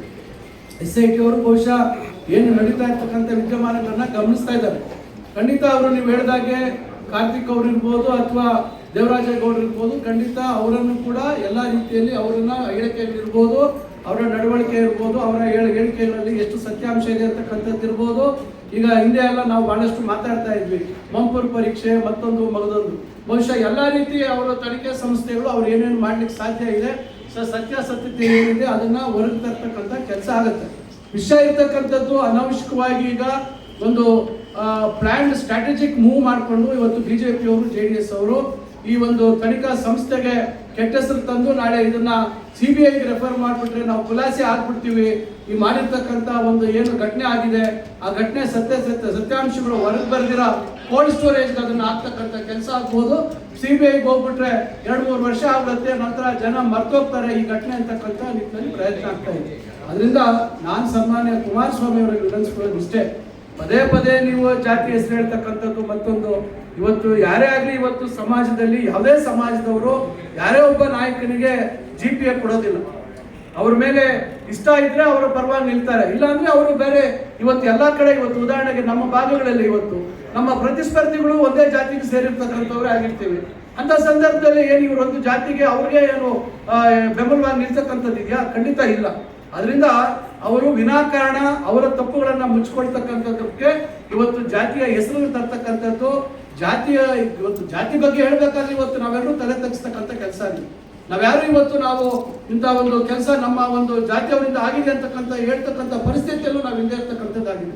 ಅದನ್ನ ಬಿಟ್ಬಿಟ್ಟು ಇವತ್ತು ಅದನ್ನ ಮುಚ್ಚಾಕಿ ಏನೀಗಾಗಲೇ ನಮ್ಮ ಹಿರಿಯರು ಹೇಳಿದ್ದಾರೆ. ಈಗ ಏನು ಹಿಂದೇನೋ ಒಂದು ಚರ್ಚೆ ಆಯ್ತು, ಹೇಗೆ ಬಿಟ್ಬಿಟ್ರು ಪ್ರಜ್ವಲ್ ರೇವಣ್ಣ ಅವ್ರನ್ನ ದೇಶ ಬಿಟ್ಟು ಹೋಗ್ಲಿಕ್ಕೆ. ಅವ್ರು ಹೋದಂಥ ಸಂದರ್ಭದಲ್ಲಿ ಅವ್ರು ಯಾವತ್ತು ಹೋದ್ರು ಅಂತಕ್ಕಂಥದ್ದು ಮುಖ್ಯ. ಆ ಸಂದರ್ಭದಲ್ಲಿ ಏನು ಒಂದು ಕಂಪ್ಲೇಂಟು ಬಂದಿರಲಿಲ್ಲ, ಯಾರು ಸಂತ್ರಸ್ತರಿದ್ದಾರೆ ಅವರು ದೂರು ಕೊಟ್ಟ ಮೇಲೆ ತಾನೇ ಕಾಸ್ ಆಫ್ ಆಕ್ಷನ್ ಆಗೋದು.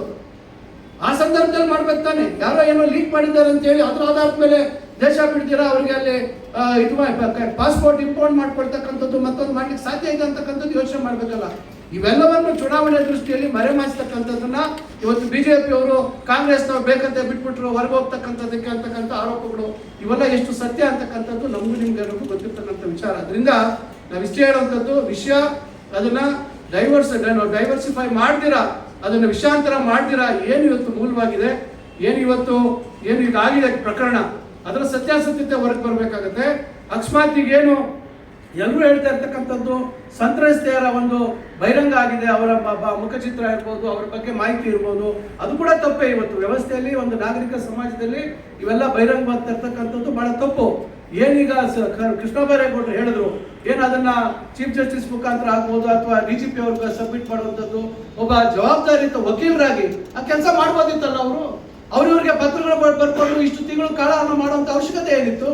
ನಿಜವಾಗ್ಲೂ ಅವ್ರಿಗೆ ಏನಾದ್ರು ಅವ್ರಿಗೆ ಅವ್ರ ಆತ್ಮಸಾಕ್ಷಿಗೆ ಏನಾದ್ರು ಇದು ನಾನು ಪ್ರಕರಣ ಇದನ್ನ ಬೆಳಕಿಗೆ ತರ್ತೀನಿ, ತೊಂದರೆ ಆಗ್ತಾ ಇದೆ, ಇಲ್ಲಿ ದಬ್ಬಾಳಿಕೆ ಆಗ್ತಾ ಇದೆ, ಈ ಜಿಲ್ಲೆಯಲ್ಲಿ ಮಹಿಳೆಯರ ಮಾನಹಾರ ಆಗ್ತಾ ಇದೆ ಅಂತಕ್ಕಂಥದ್ದು ಏನಾದ್ರು ಅವ್ರಿಗೆ ಇದ್ದಿದ್ರೆ ಅವ್ರು ಅದನ್ನ ಇಷ್ಟು ದಿವಸ ಕಾಯುವಂಥದ್ದು ಏನಿತ್ತು? ಅದೇ ಸಂದರ್ಭ ಅವತ್ತೇ ಬರ್ಬೋದಿತ್ತಲ್ಲ ಹೊರಗಡೆ. ಇದೆಲ್ಲ ಏನು ಎಲ್ಲಾ ರೀತಿ ವ್ಯವಹಾರ ಕುದುರಿಸ್ಕೊಂಡು ಏನೇನು ಯಾರು ಬ್ಲಾಕ್ ಮೇಲ್ ಮಾಡಬೇಕೋ ಮಾಡಿಕೊಂಡು ಈಗ ಎಲ್ಲ ಯಾರಿಂದ ಹೊರಗೆ ಬಂತು ಮತ್ತೊಂದು ತನಿಖೆ ಆಗಲಿ. ಅದರಿಂದ ಇದನ್ನ ಸನ್ಮಾನ್ಯ ಕುಮಾರಸ್ವಾಮಿ ಅವರು ಇದನ್ನ ಪ್ರತಿಭಟನೆ ಮಾಡ್ತಕ್ಕಂಥದ್ದು, ಬಹುಶಃ ಆ ಪ್ರತಿಭಟನೆ ಮಾಡ್ತಾ ಇರ್ತಕ್ಕಂಥವ್ರಿಗೆ ಏನಾದ್ರು ಮಾನವ ಮರ್ಯಾದೆ ಇದೆಯಲ್ಲೋ ಗೊತ್ತಿಲ್ಲ ನನಗೆ. ಖಂಡಿತ ಇಂಥ ವಿಷಯವನ್ನು ತಂದು ಪ್ರತಿಭಟನೆ ಮಾಡ್ತಕ್ಕಂಥದ್ದು ಎಷ್ಟು ಸರಿ ಒಂದು ಸಮಾಜದಲ್ಲಿ ಅಂತಕ್ಕಂಥದ್ದು. ಅವರೇ ಇವತ್ತು ಈ ಒಂದು ವಿಷಯಕ್ಕೆ ಹೆಚ್ಚು ಅದಕ್ಕೆ ಪಬ್ಲಿಸಿಟಿಯನ್ನು ಅವರೇ ಕೊಡ್ತಾ ಇದ್ದಾರೆ. ಅದರಿಂದ ಇದು ಇನ್ನಾದ್ರೂ ನಿಲ್ಬೇಕು. ತನಿಖೆ ಸಂಸ್ಥೆ ಏನು ತನಿಖೆ ಮಾಡ್ತಾ ಇದೆ ಅದಕ್ಕೆ ಸಹಕಾರ ಕೊಡ್ತಕ್ಕಂಥದ್ದು ಆಗ್ಬೇಕಾಗತ್ತೆ. ಉಪ್ಪು ತಿಂದವ್ರು ನೀರು ಕುಡಿಬೇಕು ಅಂತಕ್ಕಂಥ ಮಾತು ಅವರೇ ಹೇಳಿದ್ದಾರೆ. ಅವ್ರು ಅವತ್ತು ಹೇಳಿರ್ತಕ್ಕಂಥ ಮಾತುಗೂ ಇವತ್ತು ಮಾತಾಡ್ತಾ ಇರ್ತಕ್ಕಂಥದ್ದಕ್ಕೂ ಬಹಳ ಅಜಗಜಾಂತರ ವ್ಯತ್ಯಾಸ ಇದೆ. ಅವರು ಮಾತಾಡ್ತಾ ಇರೋ ವಿಷಯನೇ ಬೇರೆ ಇದೆ. ಅವತ್ತು ಹೇಳ್ತಾರೆ ವೇದಿಕೆಯಲ್ಲಿ ನನ್ನ ಮಗ ಅಂತ ಹೇಳ್ತಾರೆ, ನಂತರ ಹೇಳ್ತಾರೆ ನಮ್ಮ ಕುಟುಂಬಕ್ಕೂ ಅವ್ರ ಕುಟುಂಬಕ್ಕೂ ಸಂಬಂಧ ಇಲ್ಲ ಅಂತಾರೆ. ನಿಖಿಲ್ ಕುಮಾರಸ್ವಾಮಿ ಅವರ ಹೇಳಿಕೆಯನ್ನು ನೀವು ನೋಡ್ಬೋದು. ಈಗ ಮತ್ತೆ ಯಾಕೆ ಅವರಷ್ಟು ಹಿಂದೆ ಬಿದ್ದು ನೀವು ಅವ್ರನ್ನ ಹಿಂದೆ ಹಾಕೊಂಡು ಬರ್ತಾ ಇದ್ದೀರಾ? ಅವ್ರು ತಪ್ಪು ಮಾಡಿದ್ರೆ ಅವ್ರಿಗೆ ಅಕಸ್ಮಾತ್ ತಪ್ಪಾಗಿದ್ರೆ ಶಿಕ್ಷೆ ಆಗ್ಲಿ ಬಿಡಿ. ಯಾಕೆ ನೀವು ತನಿಖೆ ಸಂಸ್ಥೆ ದಿಕ್ ತಪ್ಪಿಸ್ತಕ್ಕಂಥದ್ದು, ತನಿಖೆ ಸಂಸ್ಥೆ ಮೇಲೆ ಒಂದು ರೀತಿ ಕಪ್ಪು ಚುಕ್ಕೆ ಅಥವಾ ಅವ್ರ ಮೇಲೆ ಆಪಾದನೆ ಮಾಡ್ತಕ್ಕಂಥ ರೀತಿಯಲ್ಲಿ ಯಾಕೆ ಮಾತಾಡ್ತೀರಾ? ಅದರಿಂದ ಇವೆಲ್ಲ ವಿಚಾರಗಳನ್ನ ಇವತ್ತು ಗಂಭೀರವಾಗಿ ಇವತ್ತು ತೆಗೆದುಕೊಳ್ಬೇಕಾದಂಥದ್ದು ಎಲ್ಲರಿಗೂ ಇದೆ. ಇವತ್ತು ನಮ್ಮ ಪಕ್ಷಕ್ಕೆ ಇರ್ಬೋದು, ಬಿಜೆಪಿ ಇರ್ಬೋದು, JDS ಇರ್ಬೋದು. ಇದು ಇಂಥ ಪ್ರಕರಣದಲ್ಲಿ ಹಿಂದೆ ಇಂಥ ಹಲವಾರು ಪ್ರಕರಣಗಳ ಬಗ್ಗೆ ಆಗಿದೆ. ಆದ್ರೆ ಯಾವತ್ತೂ ಈ ರೀತಿ ಚರ್ಚೆಗಳು, ಈ ರೀತಿ ಏನು ತನಿಖಾ ಸಂಸ್ಥೆಯ ದಾರಿ ತಪ್ಪಿಸ್ತಕ್ಕಂಥ ಕೆಲಸಗಳು ಯಾವತ್ತೂ ಆಗಿರಲಿಲ್ಲ. ಹಲವಾರು ಪ್ರಕರಣಗಳಾಗಿದೆ, ಅದ್ರ ಬಗ್ಗೆ ನಾನು ಮತ್ತೆ ಉಲ್ಲೇಖ ಮಾಡ್ಲಿಕ್ಕೆ ಹೋಗೋದಿಲ್ಲ. ಅದರಿಂದ ಇವತ್ತು ತನಿಖಾ ಸಂಸ್ಥೆ ಮೇಲೆ ನಂಬಿಕೆ ಇಟ್ಟು ಇವತ್ತು ನ್ಯಾಯಯುತವಾಗಿ ತನಿಖೆ ಆಗ್ಬೇಕಾಗುತ್ತೆ. ಯಾರಿಗೆ ತೊಂದರೆ ಆಗಿದೆ, ಯಾರು ಇವತ್ತು ತೊಂದರೆ ಒಳಪಟ್ಟಿದ್ದಾರೆ ಅವ್ರಿಗೆ ನ್ಯಾಯ ಸಿಗಿಸ್ತಕ್ಕಂಥ ಕೆಲಸ ಆಗಬೇಕು ಅಂತ ನಾನು ಮಾತಾಡ್ತೀನಿ.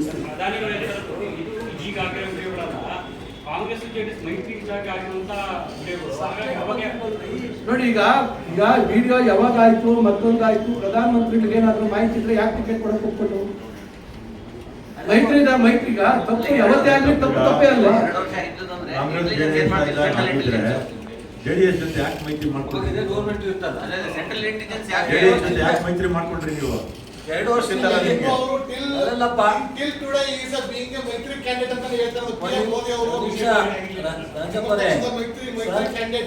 ಬಸವರಾಜ ಬೊಮ್ಮಾಯಿ ಅವರು ಮುಖ್ಯಮಂತ್ರಿ ಆಗಿದ್ರು 2 ವರ್ಷದಲ್ಲಿ.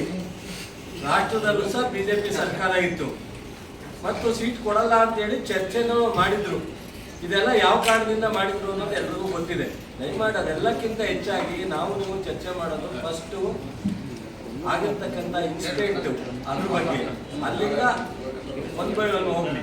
ಸುಮ್ಮನೆ DK ಶಿವಕುಮಾರ್ ಅವರು ವಿಚಾರ ಚರ್ಚೆ ಮಾಡಿಬಿಟ್ರೆ ಸ್ವಲ್ಪ ಡೈಲ್ಯೂಟ್ ಆಗುತ್ತೆ ಅಂತ ಹೇಳಿ ಚರ್ಚೆ ಮಾಡೋದನ್ನು ಬಿಡಬೇಕು.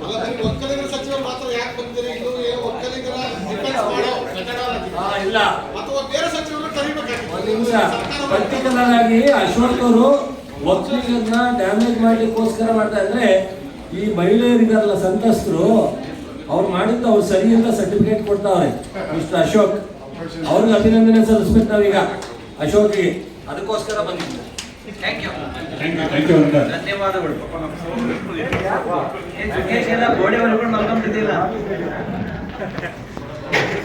East, west, the facial characteristics of the food, our eating habits are different. Sometimes language is such a big issue in the country.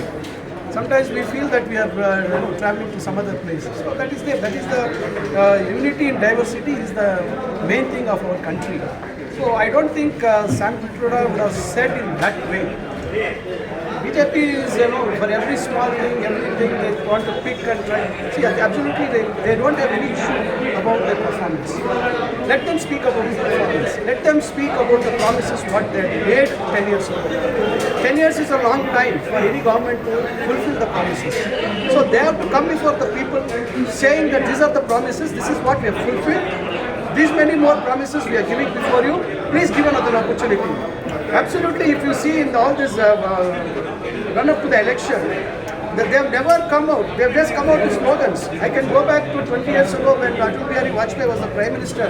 They said India is shining, feel good factor. What happened ultimately? The voter mind was totally different. The voter, what he expects is different. It's not going to give you a livelihood for a voter.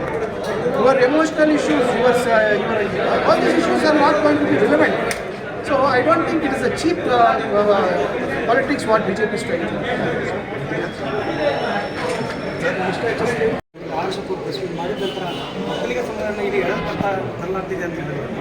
ನೋಡಿ, ಇದು ಭಾಳ ಕೀಳು ಮಟ್ಟದ ರಾಜಕಾರಣ.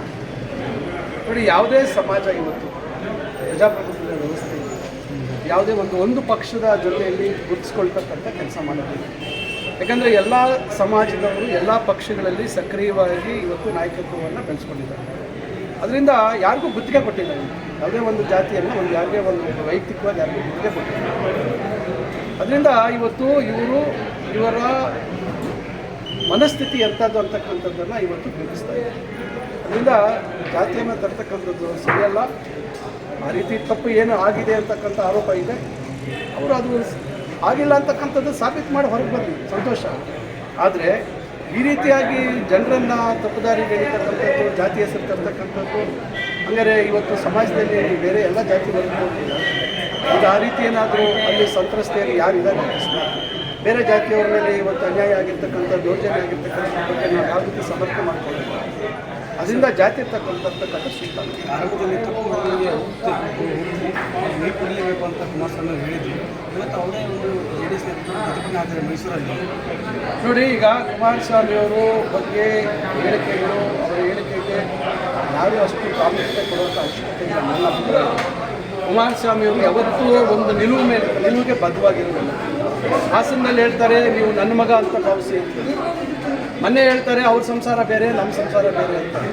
ಈಗ ನೋಡಿದ್ರೆ ನೀವೇ ಹೇಳಿದ್ರಿ, ಈಗ ಹುಟ್ಟು ತಿಂದು ನೀರು ಕುಡಿಲೇಬೇಕು ಅಂತಕ್ಕಂಥ ಹೊತ್ತ ಮೇಲೆ ಸುಮ್ಮನೆ ಇರಬೇಕು, ತನಿಖಾ ಸಂಸ್ಥೆಗೆ ಸಹಕಾರ ಕೊಡಬೇಕು. ಆ ರೀತಿ ಒಂದು ಜವಾಬ್ದಾರಿತ ಪಕ್ಷದಲ್ಲಿ ನೀವು ಪ್ರಮುಖ ಸ್ಥಾನದಲ್ಲಿರ್ತಕ್ಕಂಥವ್ರು, ಈ ರಾಜ್ಯದ ಮುಖ್ಯಮಂತ್ರಿಗಳಾಗಿದ್ದಂಥವ್ರು, ನೀವು ಕರೆಸ್ಬೇಕು. ಅವ್ರನ್ನ ಕರೆಸಿ ತನಿಖಾ ಸಂಸ್ಥೆ ಮುಂದೆ ಹಾಜರುಪಡಿಸ್ಬೇಕು. ಹೇಳಿ ಅವರು ಏನು ಅವ್ರ ಮಾತಿದೆ. ಯಾಕಂದರೆ ಈಗ ಯಾವುದು ಸತ್ಯ ಯಾವುದು ಅಸತ್ಯ ಅಂತಕ್ಕಂಥದ್ದು ತನಿಖೆ ಆಗಬೇಕು. ಸಾಕ್ಷ್ಯಾಧಾರಗಳು ಯಾರು ಇದರಿಂದ ತೊಂದರೆಗೊಳಪಟ್ಟಿದ್ದಾರೆ, ಅವ್ರ ಹೇಳಿಕೆಗಳು ಮತ್ತು ಅವರು ಕೊಡ್ತಕ್ಕಂಥ ಸಾಕ್ಷ್ಯಾಧಾರಗಳು ಇವೆಲ್ಲ ಭಾಳಷ್ಟು ಏನು ಆಳವಾಗಿ ತನಿಖೆ ಆಗಬೇಕಾದಂಥ ವಿಚಾರ. ನೀವು ತನಿಖೆಗೆ ಸಹಕರಿಸ್ತೀರ, ವಿದೇಶದಲ್ಲಿ ಇಟ್ಬಿಟ್ಟು ಅದ್ರ ಬಗ್ಗೆ ಮಾತಾಡ್ತಾ ಇಲ್ಲ ನೀವು. ಹಾಗಾದ್ರೆ ನಿಮ್ಮ ಸಂಪರ್ಕದಲ್ಲಿ ಇಲ್ವಾ ಅವ್ರಾಗಾರೆ? ಹಾಗಾದ್ರೆ ನೀವು ಜವಾಬ್ದಾರಿ ಇಲ್ವಾ? ಹಾಗಾದ್ರೆ ಸಮಾಜಕ್ಕೆ ನಿಮಗೆ ಜವಾಬ್ದಾರಿ ಇಲ್ವಾ? ಜವಾಬ್ದಾರಿ ಇದ್ದಾಗ ನೀವು ಕರೆಸ್ಬೇಕಲ್ವಾ? ಈಗ ಹೇಗೆ ಅವ್ರ ಪರವಾಗಿ ಮಾತಾಡ್ತೀರಾ ನೀವು?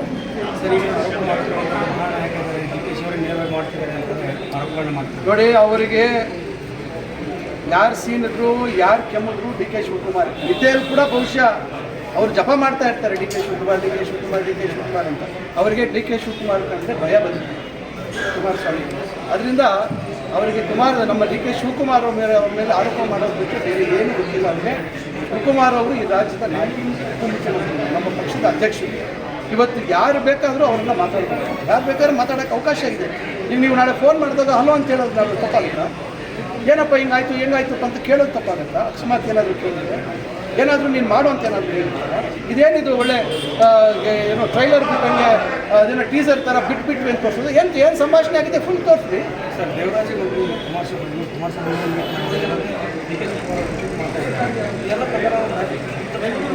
ನೋಡಿ, ಈಗ DK ಶಿವಕುಮಾರ್ ಅವ್ರ ಹತ್ರ ಏನು ಮಾತಾಡಿದ್ದಾರೆ ಅಂತಕ್ಕಂಥದ್ದು ಯಾರಿಗೂ ಗೊತ್ತಿಲ್ಲ. ಶಿವರಾಮೇಗೌಡರು ಹೇಳಿರ್ತಕ್ಕಂಥದ್ದು ನಾನು ಕೇಳಿಸ್ಕೊಂಡಿದ್ದೀನಿ. ಏನಪ್ಪ ಅಂತ ಕೇಳಿದ್ದಾರೆ, ಅವರು ಮಾತಾಡಿದ್ದಾರೆ. ನಿಮ್ಮ ಹತ್ರ ಏನು ದಾಖಲೆ ಇದೆ ಅದು SIT ಮುಂದೆ ಕೊಡಿ ಅಂತ ಹೇಳಿದ್ದಾರೆ. ಏನು ತಪ್ಪದ್ರಲ್ಲಿ?